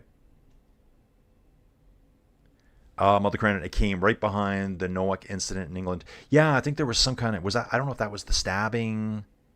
Yeah, I don't know, guys. Again, I follow it a little bit. I'm just going to go live off-grid, guys. I would like to get a place that's a little bit further out, a little bit more isolated. I've got friends who... They don't live far out, but they grow everything. Like, they're growing food all the time. I don't know about you guys, but like food prices, 2 or 3 bags of groceries is well over $100 now. Okay, guys, I gotta catch up. George, his first language is Spanish. Perry Ponce on the attack. Yeah, George, your English sounds fantastic. I would never have been able to guess that your first language is Spanish. Your English is excellent, dude. Okay, Johnny's first language is Dutch. I did know that. Yeah, dudes. Luke doing fine here. I'm going to try to get back to the race here itself. I don't know why it's gone. Now we got 2 streams. You know what? I'm going to try the other stream. They got a second stream now. That's kind of crazy. No. Let's try this one. Long pause. Yeah, it's not letting me into that one. Dave's asking, who's down with VPP? I'm down with OPP. Mother Cramden saying they'll let the break go over the Cat 2. Oh? Dude, I got a feed. They put a second feed up, I think, for this race because the first feed's died. I actually now have video. Let's go. Come on. Yeah, here we are, guys. We are on now. Thank you. Sorry, I just bounced the mic around. And I'm seeing Lidl Trek here driving the front. Yeah, I got a good look at this. Yeah, Lidl Trek on the front, guys. Looks like our front group, 4 riders now. George Bennett, Berthay, Perry Ponch, and one of the Ineos boys. We've lost Carlos Rodriguez. He's 5 seconds back right now. Little replay here. What's going on? Is Duplessis looking back? Yeah, I'm not sure what he's doing there. Yeah, it was weird how they showed that. I don't know if he was saying something to the moto there. 7% gradient here, moving at about 20 kilometers an hour up this gradient here. Yes, Rail. So you're saying there's a chance, was from that movie Dumb and Dumber. Yes, so you're saying there's a chance. Basically when there's no chance. Or I just like to say it.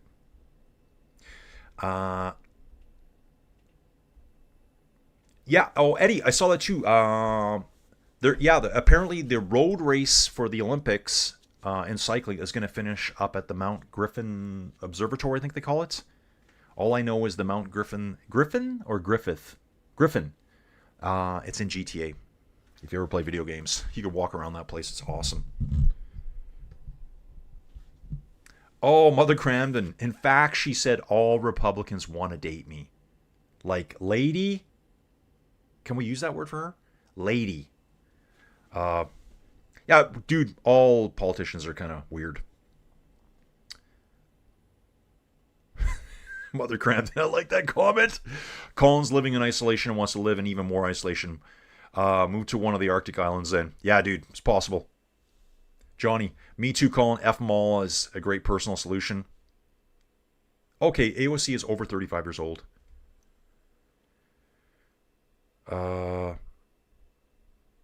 Okay, so she's got a double degree, it looks like. Econ and poli-sci.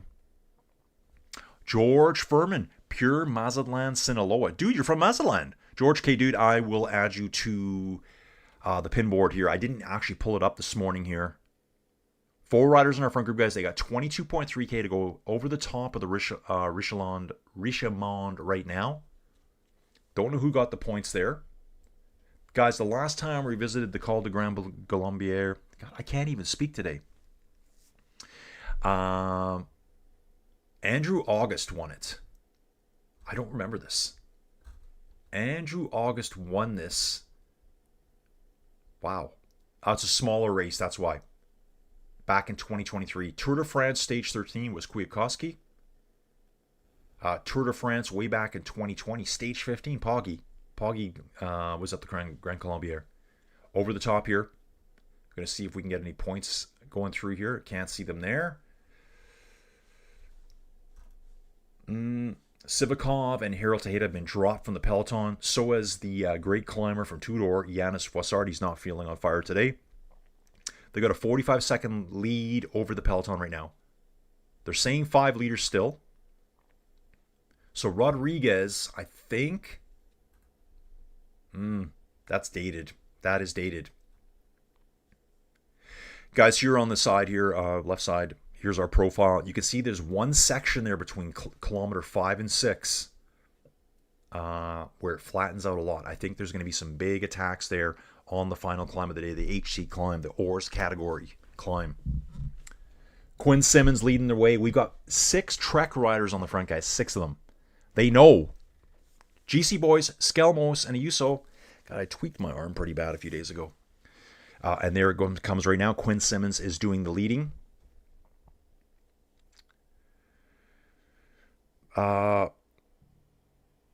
Doubletree. Okay. Rail's recommending to Landsat Island, but I'll have to share with a polar bear. Yeah, I'm going to see here. Is Rodriguez back? They're saying he is, but I don't think he is. I think we got 4 up front. I think Rodriguez is just isolated right now. Yeah, we got 4 riders in the front. Rodriguez is a little further back. Peloton coming. I think the Peloton's going to pick him up right away. Yeah, Trek doing a ton of work, guys. 6 Trek riders up there. It's going to include Skelmos and Ayuso. I think they got the whole team up there right now. Let's take a look at that whole team for Lidl Trek. Ayuso, Bernard, Leonard Kamna, Quinn Simmons, Matthias Skelmos, Tom Scoins, and Carlos Verona. 6 of them are there, so we got one missing somewhere. Feeling quite goobery today, if you know what I'm saying. Stumbling over my words.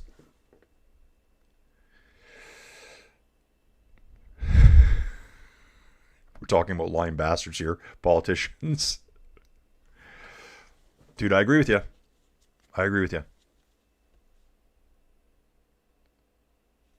George saying if Del Toro doesn't attack now, it will be evident this race is only training for the Tour de France. George, I've been to Mazatlan only one time ever. Went way back in 2018. Kind of a last-second trip there. Yeah, I always think back to the weird time in our lives. My oldest daughter, she was in grade 12, and her boyfriend died in a horrible car crash. And it made the news here because he was kind of like an up-and-coming hockey player. Yeah, that was March 13th, 2018. That night, I bet you there was at least 50 kids sitting in my living room upstairs. This house right here. And that living room, right up there. Right up there. They all came out. I thought, I was telling someone else just a while ago too, Avery just kind of got pushed through high school at the end. I think she just kind of coasted through. All the teachers were like, yikes, what do we do about this, right? Just let her coast through, and yeah, every March 13th it comes back around. So I think early April we said, let's get the heck out of here. Just took a quick flight down to Mazatlan. Yeah, down to 15 seconds now, guys. I know I'm behind on the chat, but, you know, this is how we do it here. Chirito and Mateo will attack as Paul has expended a lot. Yeah, now is the time they need to think about this. Paul's done all this work to get back on. Ayuso's been sitting there. Del Toro's been sitting there. Skelmos has been sitting there. Mateo as well. It's time to go. It's time to go. It's all going to come back together. This is what it's going to look like. Luke Tuckwell has to defend everything. Guillermo Martin's looking really good here too, guys. He can climb. He's kind of hit and miss, though. Christian Rodriguez for XDS Astana sitting in 5th place. Kahu Ruel, this guy may ride above and beyond himself today. Nordhagen, yeah, looking good too in 11th place. The race is now really on, guys. One more descent, descending right now at over 73 kilometers an hour. That's our lead group. They still got a 13-second gap. It's all going to be back together soon. In this valley system below, it's all going to come back. Rail saying that race, the Ain Bougie race, is a junior variant of the Tour de Ain. Okay. Rail, you live and breathe cycling, dude. I'm glad you're here. I am glad you're here. Gonzo Johnny saying, I think Trek is burning up their team while Paul is smiling, but who knows? Maybe he's hurt. Yeah, guys, it's poker time. It's poker time here. Yeah, Rail. Lidl, very active today. Skelmos, maybe. I have a slight doubts for Ayuso. Guys, yeah, I'm thinking if I was Lidl Trek right now, I'd be like, yeah, Skelmos. Skelmos. You just never know with Ayuso. You just never know. Very difficult with that team. I haven't even looked to see who's going to the Tour de France for them yet. Okay, catching up, guys.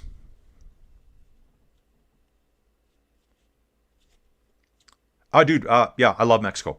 I love Mexico. Dude, I haven't been to Mexico. Last trip was November 2024. Just took a quick trip down to PV. Stayed right outside of Bucerias. I've been to Puerto Vallarta. I've only been to Puerto Vallarta twice. One time was for a month, way back in 2010. I rented a condo up in the hills by myself and stayed up there. I lived in a condo complex that had one other person in it over the summer, a Mexican lady. She lived there year round, and her family would visit. And so I got to meet all them. I met a really good friend down there who ran a little coffee shop. He has been to Canada several times. He's worked in Canada as a temporary worker. I've met his wife. I've met his kids. I've met his brother. I've met all his friends. I've met his parents who live outside of Sayulita. I think he's down in Texas now doing construction. Been to Cabo over 20 times. That's kind of my favorite place. It's the easiest place for me to get to. Direct flight, 3 hours and a half at times.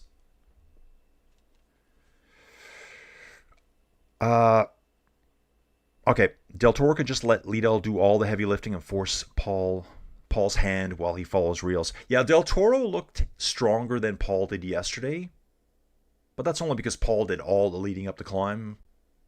We'll see. Again, Paul's so young, dudes. We don't know what's going to happen at a 3-week race, right?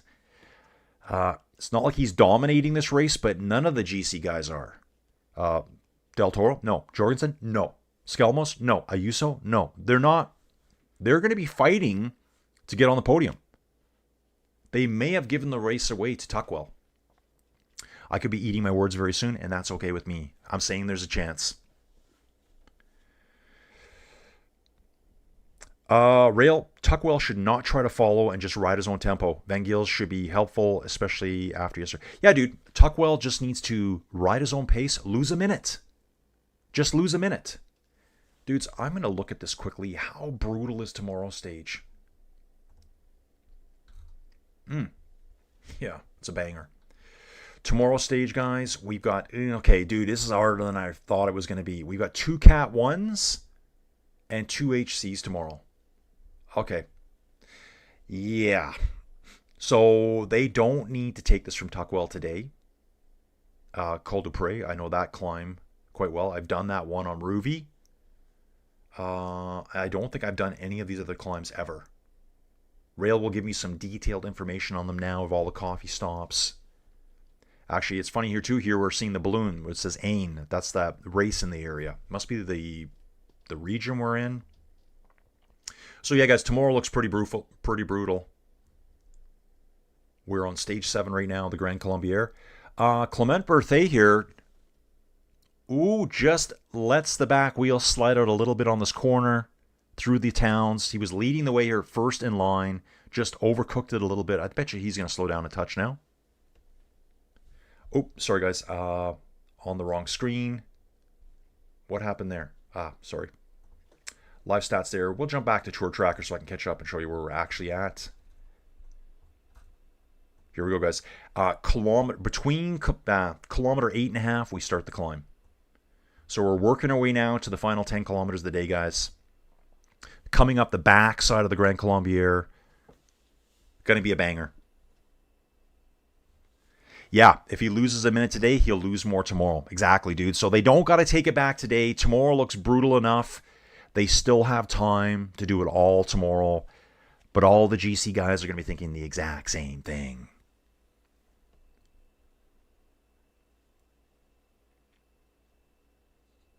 Okay, Epic Days coming up.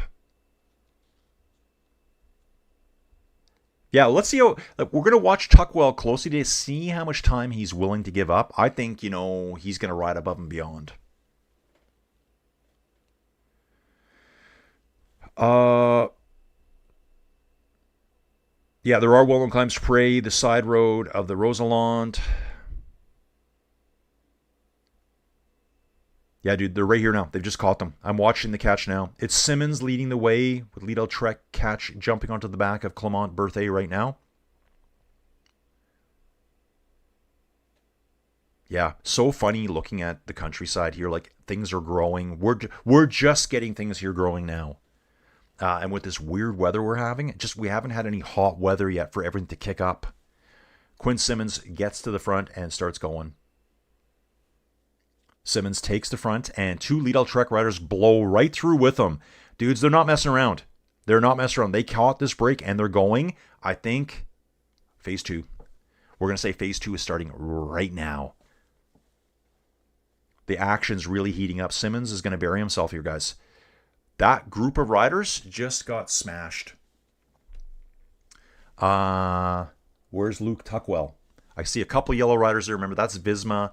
We're going to be looking for him. Perry Pont's done, guys. Perry Pont is done. Finished right now. I'm going to jump out of that for a second. I'm going to come back and make sure that's live. Okay, we're going to zoom in a bit here, guys, again. Lauren Dupuis, done. Absolutely done here, guys. Trek's going to make this hurt, guys. We have 5 Trek riders in this front group. 2 Visma riders. We got 3 Red Bull riders, plus Luke Tuckwell, looking fantastic in yellow here. Good 20 riders completely strung out behind them. Quinn Simmons sits second place now. 40K an hour on this false flatty segment here. I'm going to zoom in here, guys, here, top left, right-hand side of the screen. Thinking, dudes, if you can deal with me, I'm going to do a quick nature break here because this is going to be a little bit of a climb. And, yeah, I don't want to do a Dumoulin dump on the side of the road.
Right, dudes, back inside the 10x10 cube of cycling dominance and performance excellence here. Obviously not a Dumoulin dump. Just have to say that out loud, though. Quinn Simmons back on the front. We have 9 kilometers to go here, guys. 9 kilometers to go. False flatty segment here. Going to be taking our first turn of the day, guys. One of our first. Lost all my train of thought. LMF, if I'm Lidl or Visma, I'm driving the living crap from the base of the climb. Yeah, exactly, dude. We've got so many GC guys. Jorgensen, Ayuso, Skelmos, Del Toro, Paul. Let's see what you got, boys. This is what you get paid to do. And Lidl Trek is doing all the driving at the front. On the climb now, guys, we take that hard left-hand corner. It's 8.4 kilometers at average, 10.2% gradient. We've got some really steep stuff coming up in about 4 kilometers where we're going to be over 16% gradient. I don't know why, guys. I was just thinking outside. I have a friend who is like a prepper. Like prepping for end days. I think prepping's fun. It's probably smart just in case. Luke Tuckwell here. How's he looking? Decked out in yellow. Got a bluish helmet on here. He's sitting quite far back here in this group. Quite far back. Yeah. Let's see how he handles this here. First gradient's over 10% here. How will he respond to this? Again, he just needs to ride at his own pace and hope that front end does not completely destroy. But that's what's going to happen. Lidl Trek's here to destroy themselves today, guys. Going to put some hurt on the other teams. Lidl Trek's here to see how does Jorgensen react. How does Del Toro react. Bang, bang time, guys. It is absolute bang fest. The bang fest. The final. Here we go. The final. Dude, I love that. Is that our Sean Kelly? The final begins. Sean Kelly, the world's hardest dude to understand. Rail, the call of the mutant tomatoes. Attack of the killer tomatoes. Dave's saying, would Colin be interested on a rapper desk chair? What is that? Party up top, exit valve below. Dave, I don't even know what you're saying to me right now. I'm lost. Was about a giant fungus taking a nature break. Yeah. Bodine dropped. Amazing week for him. Yeah, totally.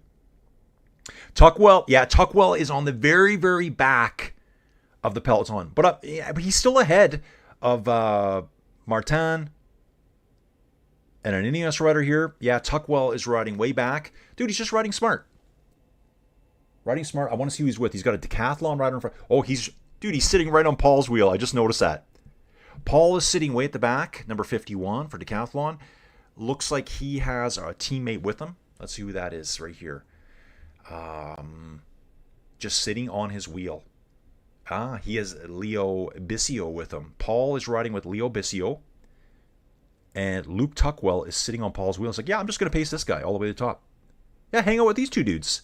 Paul's probably a little bit fatigued right now. Dude, I'm noticing Paul's radio was hanging out of his ear. So either his radio's damaged or he's like, I don't want one person to say one word to me today. You know when you're kind of in the zone? You don't need that cheering. Yeah, you can do this. Yeah, you got this, Paul. No, just shut up. Let me do it. There's certain riders like that. So over the Richemont, it was Berthet, George Bennett, Duplessis, and Valentin Perripont getting the points. Visma assumes the lead now, guys. And, yep, they're saying it's 5 seconds back, but I can see it's just stretched out here. I can see Paul, Bissio, and Luke Tuckwell sitting. There is a gap. There is a gap. They're just floating off the back a little bit. A la Marlon Reuser from a few weeks back, at the Giro for the women. Just sitting on the back, watching the climb. I kind of liked how she did that. Eventually, she did fade away. But, yeah, looking good here. Tuckwell on the white S-Works. Sitting right on Paul's wheel. Bissio's there. Who is that for two-door? 114 for two-door. We'll figure out who that is right now. He's not showing up. I'll let you know who that is. I think he's just going to fade to the back here right now. That is Leonard Yash. Let's take a look at this dude right here. German rider, 25 years old. I think we've looked at him before. Yeah, that's right. He finished 10th yesterday after that big breakaway. So nice job for him. Paul has blood on his jersey, guys. He's been bleeding a little bit. He has been bleeding a little bit. Tuckwell just sitting. I think Tuckwell should just, hey, I'm going to hang with Paul all the way. It's a long ways to go, though, and we're not even at the hard stuff yet. We're in the 10% segment right now. Just kicked to 11%.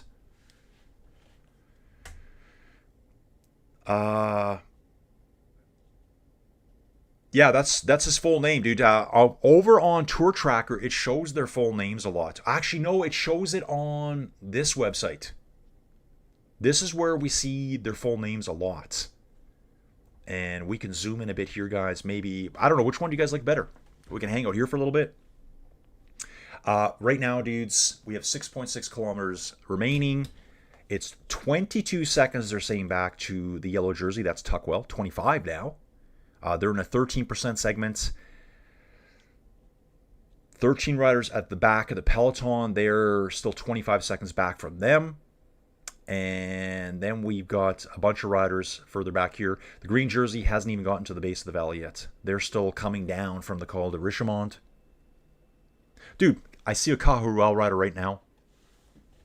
That's going to be Jose Felix Pera, I believe. There's a couple of Caja riders up here.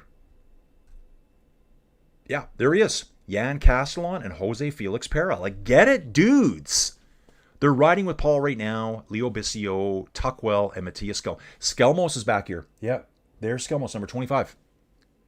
So Skelmos has drifted a little bit. There was 6 Lidl Trek riders up front earlier. It's kind of falling apart for them. 13% going around these switchbacks here. This dude here sits 6th overall right now. Jose Felix Parra.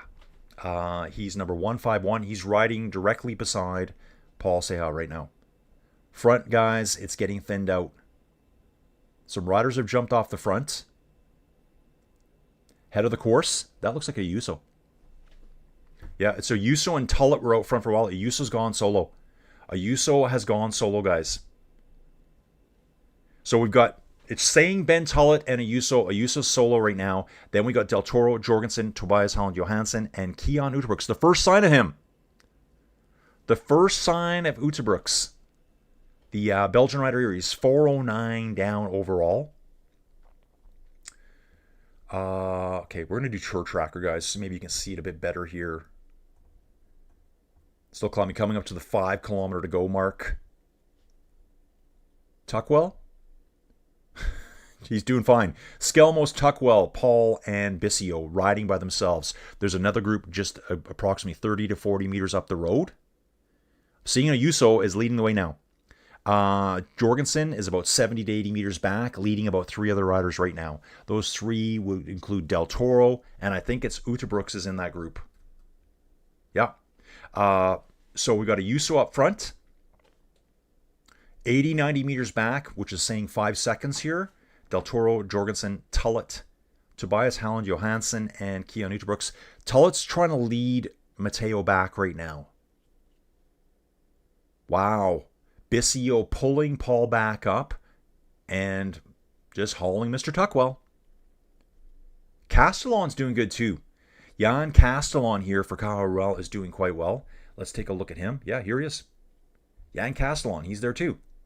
Sits 30th overall. Where is his bro, Felix? Felix Paddock. Okay, so I'm not sure where he is now. They were both there before. This might be a day where Paul's just going to limit or not take the chance today because he did get beat up pretty bad earlier. I think he's like, dudes, if I can stay within 10, 15 seconds of the leaders, I'm fine. I'm fine. 13% gradient here. Oh, guys, the real tough part's coming up very, very quick. We're going to encounter a section of upwards of 18% gradient here. Juan Ayuso is off for a rip, guys. Juan Ayuso out front. 5 riders. It's saying 5 seconds back. I can't even see them right now through the trees here. Looking hard. Yeah, Rail, I thought the same thing. I thought Skelmos would be better today too. It's Ayuso, so I said it earlier. I would go with Skelmos. Ayuso shines again. Can he hold it? So Ayuso's by in front. 5 riders chasing, including Del Toro and Jorgensen, and Keon Uterbrooks looking great right now. And just behind them, the camera is getting both groups in here. Here's Luke Tuckwell, Paul, Skelmos, Bissio. I think that's Rodriguez for Astana there. And Jan Castellon for Caja Rural. Dudes, new contract coming maybe. Dude, love seeing some of these guys shine on the Pro Series teams that are just like one step away. Actually, let's take a look at him. How old is Jan Castellon? He's 22 years old. 5th in the GC at the Tour of Hungary last year. Probably his best result. 4th at, okay, route at the Occitania. Always say that terrible. So he's raced Hungary before, Slovenia, Gran Camino, that's a good race. Milano Torino, wow, 16th at Milano Torino in 2026. Let's take a look at that. Right here, dudes. Look at this. Probably, okay, there was a Unibet Rose Rocket Vault Poles, okay, ex-World Tour. Okay, Tom Pidcock was there, Pro Series team. Tobias Holland Johansson, Primos, Giulio Pellizzari, Keon Uterbrooks, who we're mentioning here today. Here's a name I don't know very well, Sebastian Burr for Caja Rural. Wow, he did really well too. Shout out to the Pro Series teams. Let's get it done. Luke Tuckwell moves to the back of this group now. Not riding Paul's wheel directly anymore. Oh, it's steep, guys. It is steep. I can see on Ayuso's face here how brutal this is here. He's got a 23-second lead over the Jorgensen group, and it's 31 seconds back to the yellow jersey. Ayuso grabs a quick bottle from a fan on the side of the road, pours it over his back quickly. Don't drink that stuff.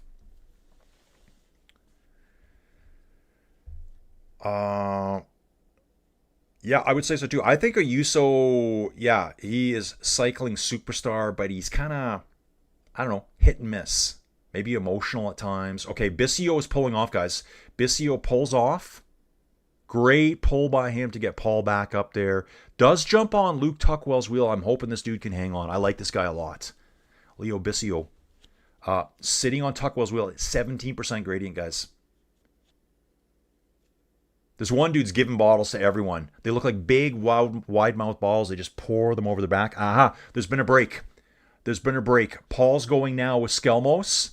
About 10 meters. Back to Tuckwell now. Castellon is there. Ben Tullett doing a ton of work here for Matteo Jorgensen. Tuckwell moves past Rodriguez and Castellon, realizing I got to get back up there. Guys, this is head bob territory. Head bob. Hands on top of the handlebars like that, head bobbing. Like just dying. I love it. Oh, Eddie's saying, I don't think Paul will start tomorrow. Well, stranger things have happened. Ayuso came with Carlos Rodriguez, but sadly Carlos is falling, can't get up. Okay, Rail saying Berwick is a favorite of the Lantern Rouge and is very strong in the likes of Tour of Turkey, Crow Race, Hellas. Yeah, dude. Yeah, he had great results earlier on.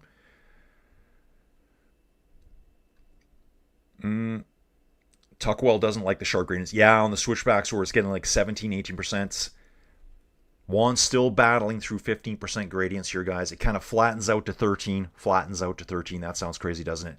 Kicks back to 15. And then we're got a flat section. If Juan's got something in the tank, he needs to drop a couple gears and just, or kick it up, you know what I'm saying? And just power. No spinning. Grind it. Get a break. At the end of the flat section, realistically 3-4% even for me. That's super doable. He's got like 2.5 kilometers of tough riding to go. Not as tough as this. Jorgensen on the front now. Tullett is done. Pulled off. He almost drove off the course. Went to visit a car on the side of the road. Keon Uterbrooks riding strong here. Del Toro sitting on Jorgensen's wheel. Tobias Halland Johansson in third and Keon Uterbrooks in fourth. Yeah, Tullett implosion there. He did his job. He's done. Paul's got him in his sights with Skelmos. They're going to be vaulting up to Tullett. They got something to chase now, knowing that the other four are just around the corner here. So 4.6 Ks to go for Ayuso. 20 seconds back to the Jorgensen group. 35 in total from the front of the race to Paul. So Paul's only 15 seconds back from the Jorgensen group. He's going to jump back on. How well can Tuckwell hang on to this? He's got to limit the damages now. Rail saying he's anticipating a big Del Toro smash the last 2 to 3 kilometers.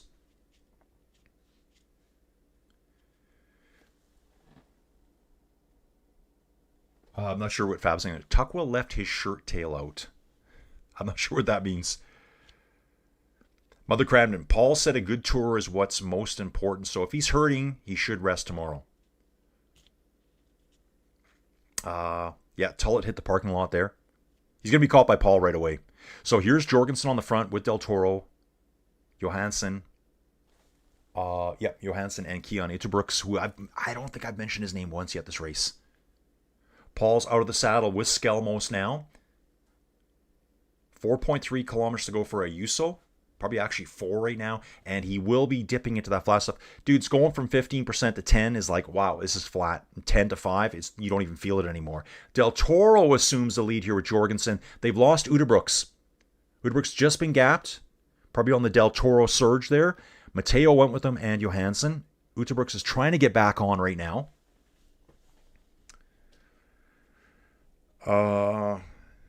Dave saying can you do these climbs for about 2 minutes at 17%. Del Toro distanced Jorgensen. Del Toro on fire. Rail, you called it, man. The Del Toro smash, Hulk smash session coming for Del Toro right now.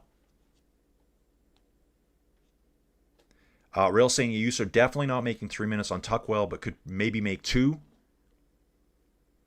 I'm waiting for the cameras to get back there to see where he's at, to see how bad the damage is.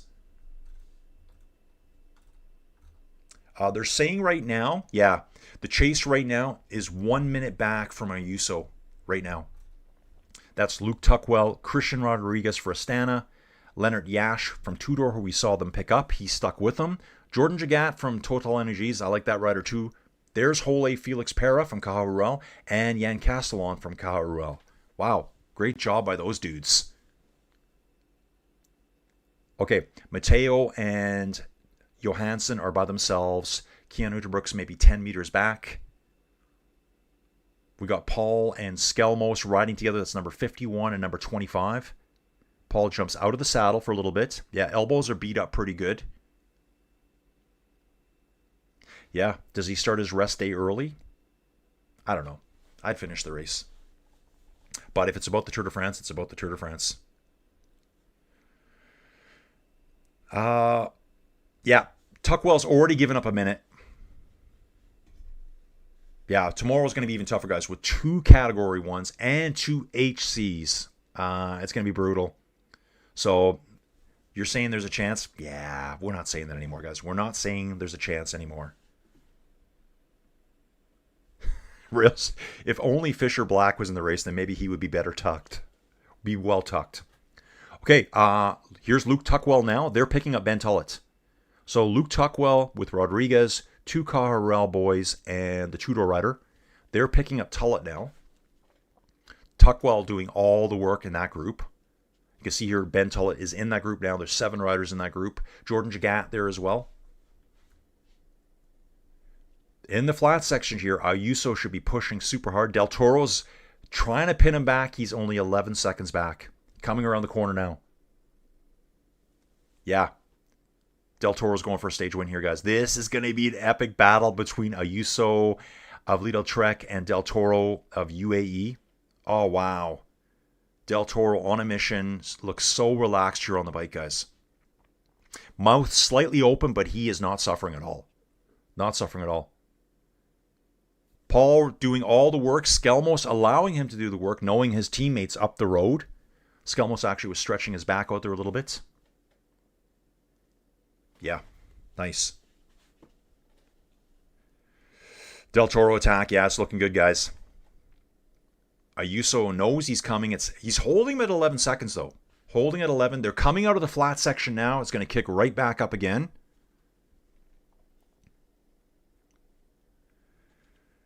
Ron Dalton. Ron's back from the tomato gardening. How are the tomatoes and the peas? Yeah, Dawn, it's all over the place. We've had full, peloton obliteration, annihilation, implosions. 12 seconds Del Toro to you, so he can see him right now. And you can see the road just take off up above us. I love it. He's getting all grainy. That old Tour de France look, I love it.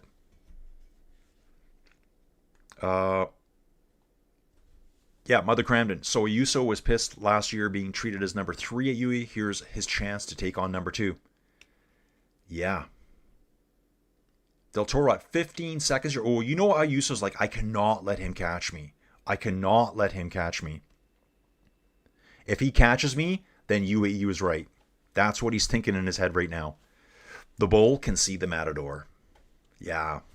Dude, it's on. 15 seconds.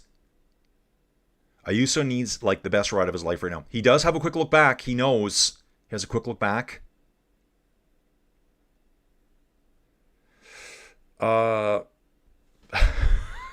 Ayuso scared to Dumoulin seeing a looming Del Toro between the woods. Del Toro is charging. 15 seconds now. Del Toro to Ayuso with 2.1 kilometers to go, guys. About 2. I'm seeing 1.9 here on Tour Tracker. PCS probably says we're done. They jump ahead all the time. I don't know why. 1.9 there too. Good job, boys. Here we go. Ayuso, 14 seconds to Del Toro. Jorgensen, Johansson, and Utebrooks at 26. So Utebrooks fought his way back on to Jorgensen and Johansson. Utebrooks probably he's the lowest placed out of all these front GC guys right now. So he's going to gain a lot today, but so are the other guys. Mateus, Skelmos, and Paul are still riding together.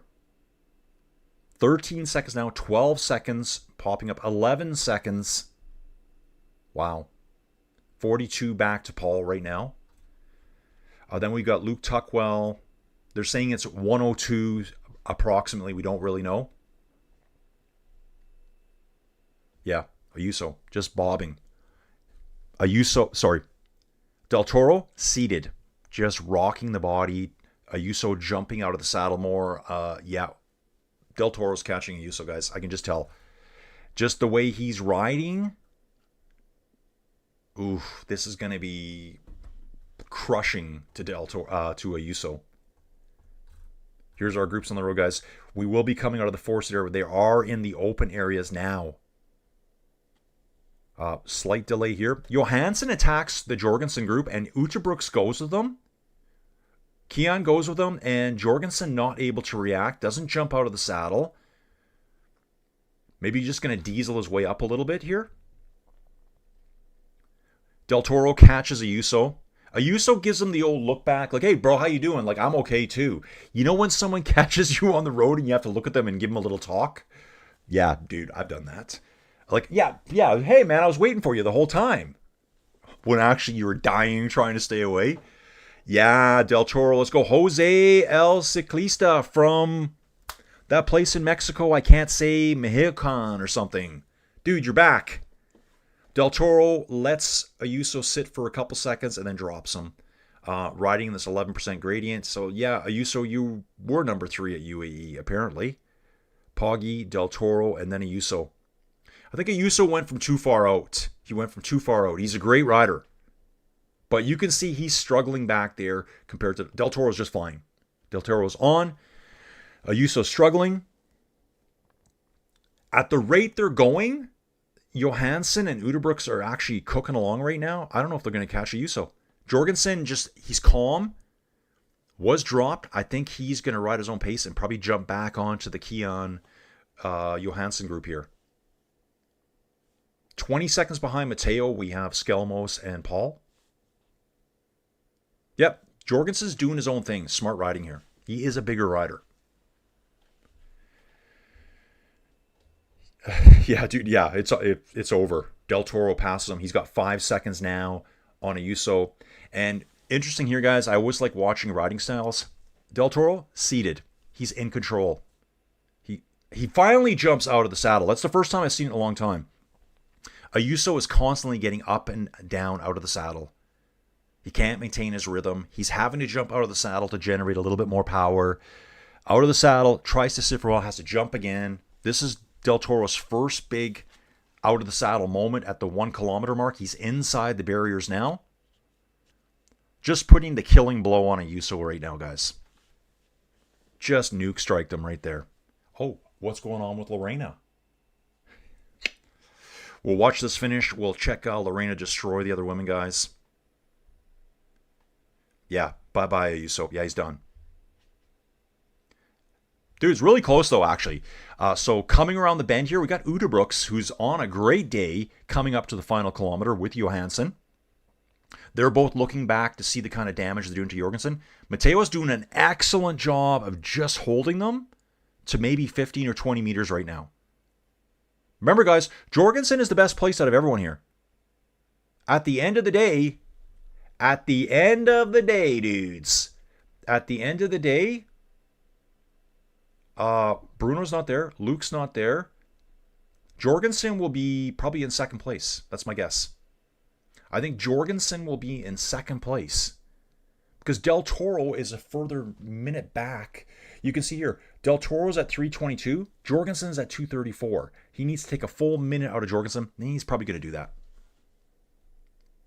Well, hard to say. It's 50 seconds from Del Toro, the front of the race, to roughly that Jorgensen group. So I think Jorgensen might be sitting second at the end of today. Just my quick guess. Okay, what's going on here? George is saying he is Canchanilla from Ensenada, Baja Long. Oh, yeah. Del Toro is from Ensenada in the Baja. Dude, I love the Baja. Dave, you're right. I think Juan's battle you is with Zhao. And what's going on with Almeida, guys? What's going on with him? Del Toro starting to struggle now a bit, guys. He's more out of the saddle, sits back down again at 400 meters to go, but has a nice gap over Juan Ayuso. They're saying 5 seconds. I think it's more than that. So yeah, Jorgensen, guys, even though we're saying he's fading, he's been dropped, he's in good position right now. He's in a very good position to jump to second. It all depends how bad Tuckwell fades. How bad is Tuckwell fading?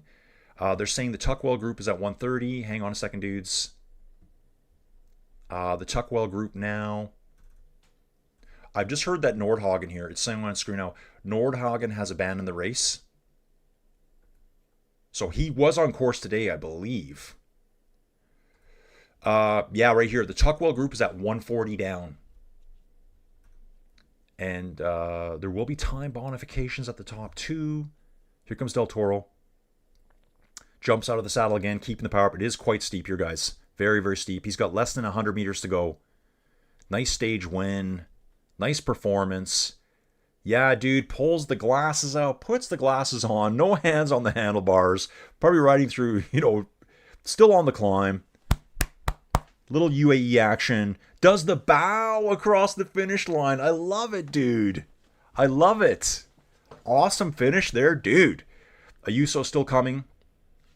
Yeah, they were saying 5 seconds. That ain't no 5 seconds. It's going to be more like 25 seconds to Ayuso. Yeah, Del Toro smashed, guys. Smashed. 20 dudes. 25 seconds to Ayuso. Tobias Halland Johansson sprinting alone. Jorgensen's back. Jorgensen's back with Udebrooks here. Jorgensen's going to second place, guys. Depending what happens to Tuckwell.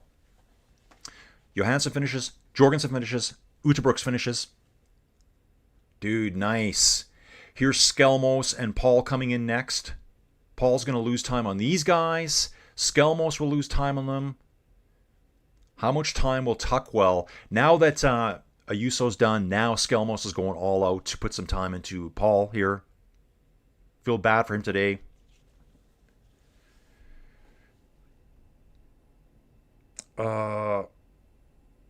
Yeah, dude, Rail. I love the dude. That's what I'm saying. I love the Del Toro Toreador celebration, the best since Pistolero Contador and Juan Antonio Flecha. Bing! Yeah, dude, I love that bow he did at the end. Kind of like I don't know how you do it. Like, you know what I'm saying? Tuckwell coming up now, 130 down with Rodriguez from Astana and one of the Cajaruel guys. Tuckwell's fighting everything to keep this jersey tonight. Let's hope he keeps it, guys. I hope he keeps it. Because you earned it, boy. You earned it. 151, that's Jose Felix Perra. And here's Jan Castellon's there as well. The Cajaruel boys beating up some of the World Tour teams. Love it. Love it. Yeah, Torito puts 25 seconds into Ayuso from Whitley Bay. Long live Mexico. You bastards. 127 lurkers. Yeah, 100. What? Lurkers unite. Lurkers unite into the final sprint here for Rodriguez, number 96 for Astana. Cajaruel goes with them. Two of them there. They're going to leave Tuckwell behind, but Tuckwell's doing okay. Tuckwell will be losing it to Jorgensen, guys. I think he's at 230, 31, 32, 33. He might keep it. Time modifications. Oh, guys, Jorgensen had 234 behind Tuckwell today. Tuckwell just finished 234 behind the winner, which was Del Toro. I think he keeps the jersey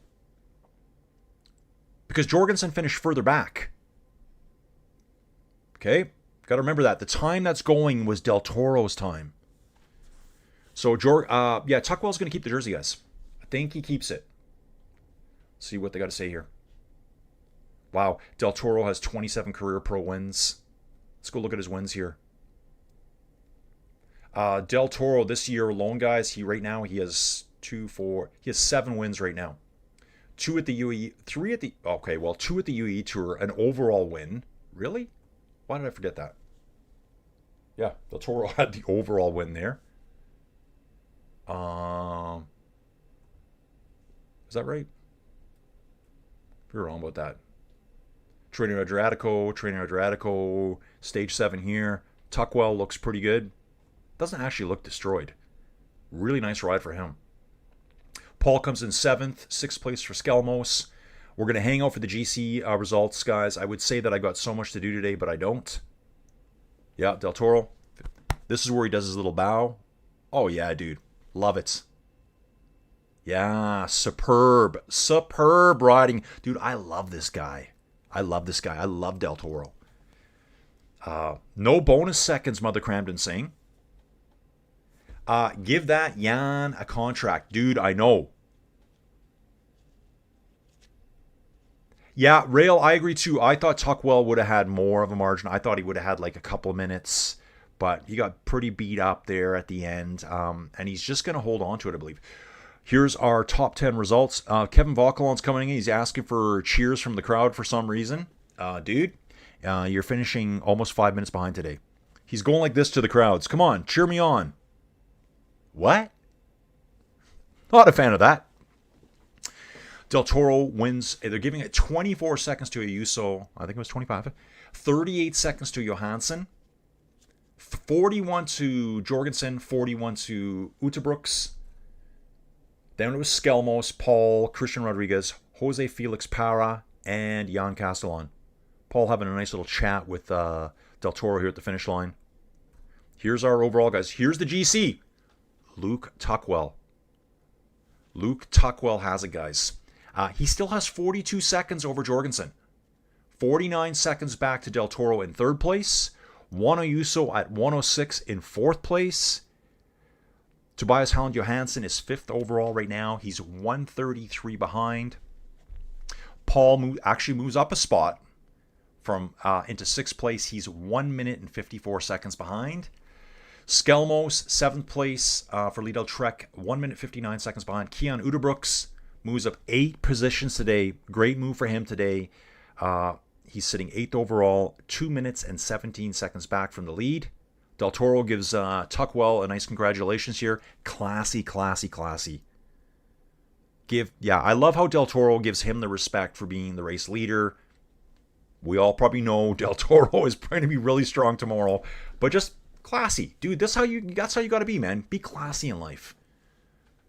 That's my new thing. Christian Rodriguez for Stana sits in 9th at 2:33 down, and Jose Felix Para from Caja at 3:02 back is in 10th place overall. Riders still streaming in right now. Oh, dudes, what a stat here. Isaac Del Toro from the Baja is the 2nd stage winner for Mexico at the Dauphine ever. Number 1, the first one ever, Raul Alcala, circa May 31st, 1993. Holy crap, dudes. 33 years later. Sorry. I can't think right now. Yeah, 33. Yeah, sure? Yeah, 33 years later, Raul Alcala set the first win here for Mexico. Dude, I love Mexico. I absolutely love Mexico. I could live there. Isaac Del Toro, 2nd place. Isaac Del Toro, 2nd place. I don't want to live on the water. I live further back. I don't like hurricane season. But yeah, I'd love to live there. We got Lynn here. Lynn Purple. Lynn's been here before. I didn't see the crash either, Lynn. We didn't have video coverage of any of that beginning stuff. In fact, Paul was chatting it up with Del Toro at the end there, I think, about his crash. Like, what happened? Mateo could win this race tomorrow. I know. Dude, GC is going to be incredible. Just going to read the comments here quickly, guys. We're going to take a look. Yeah, Raul Alcala, Team 7-Eleven. I don't know if that would have been Team 7-Eleven back then, but let's take a look at Raul Alcala. I love this guy too, man. From Monterrey in Mexico. Guys, is Monterrey way at the top? I think it is. Is he really up there? 62 years old. Wow. Wow. Look at this, guys. He did the, in 2024, he was doing the Grand Fondo. See this here? Team GFNY. They do a bunch of Grand Fondos. I don't know if it's worldwide, whatever. Okay, when he won in 1993, he was running for a team, Word Perfect Colnago Deca. Before that, he was on PDM. Oh, yeah, with the Concorde bikes. I had a Concorde way back when, guys. Probably right around this time. First 3 seasons with 7-Eleven. Wow. So he was doing a Grand Fondo last year, didn't finish. Yeah, no big deal. I think he's finished enough races. It counts. Oh, that was a good stage, guys. Yeah, the Pedro Delgado days. Love that too. Racing tomorrow, the entire Ineos and Unex teams in the break. Monterey is in the northeast, okay, from Gonzo Johnny. Dudes, I do want to take a look one more time at tomorrow's race. Oh, Copenhagen Sprint still on, guys. Copenhagen Sprint is still on. So stage 8 tomorrow. Here it is. Start with the category 1. Dudes, okay. Not like I have any big plans tonight at all. I won't have coverage, but I'm going to try. I will do my best tomorrow to be on for the start of this one, just because it's going to be a war from the beginning tomorrow. Up and down all day, 4 huge climbs, 2 category 1s, 2 HCs. We finish on an HC. Live stats, though, are going to tell us that tomorrow's stage starts. That's not bad. I think that's 5:30 in the morning. I can actually do that. I'm well awake by that point. This morning, I rolled out of bed at 20 to 4 and saw that 4:25 a.m. start with no video, and I was like, hopefully Flow Bikes is going to show more tomorrow for the final stage. They should show every second of it. So Luke Tuckwell leads the race, Jorgensen second, Del Toro third. Close battles will be between Johansson and Paul. They're only 21 seconds apart if Paul starts. Yeah. Who's 11th place right now? Who is 11th place? If Paul drops out.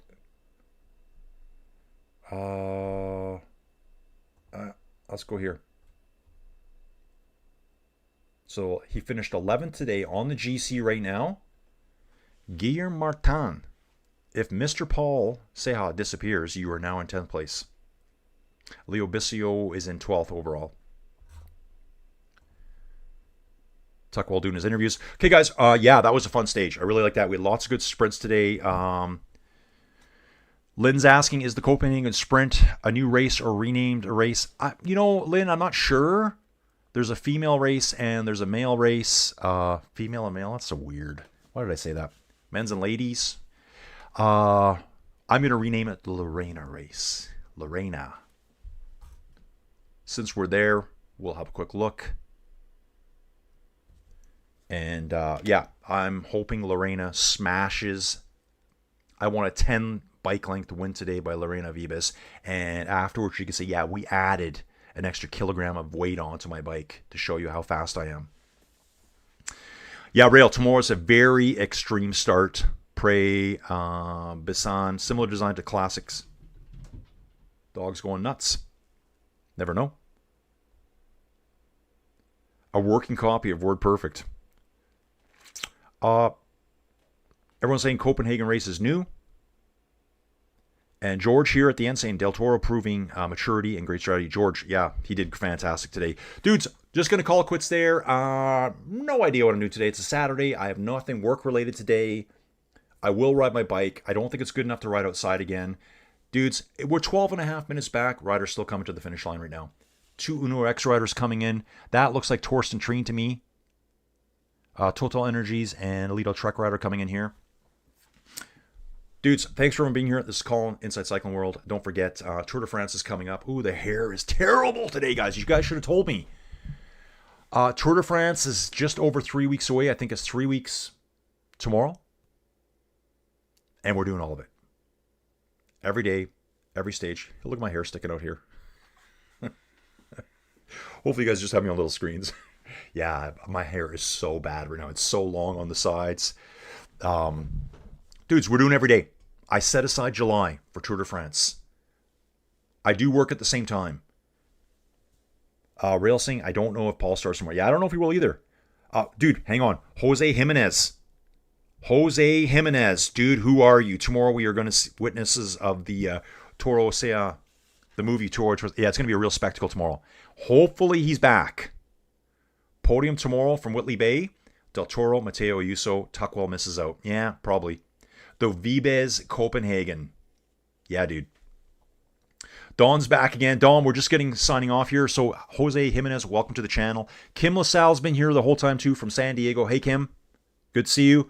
Dudes, I'm jumping. Colin rides his bike day. Colin hangs out. Colin watches some sports, some sailing. Catches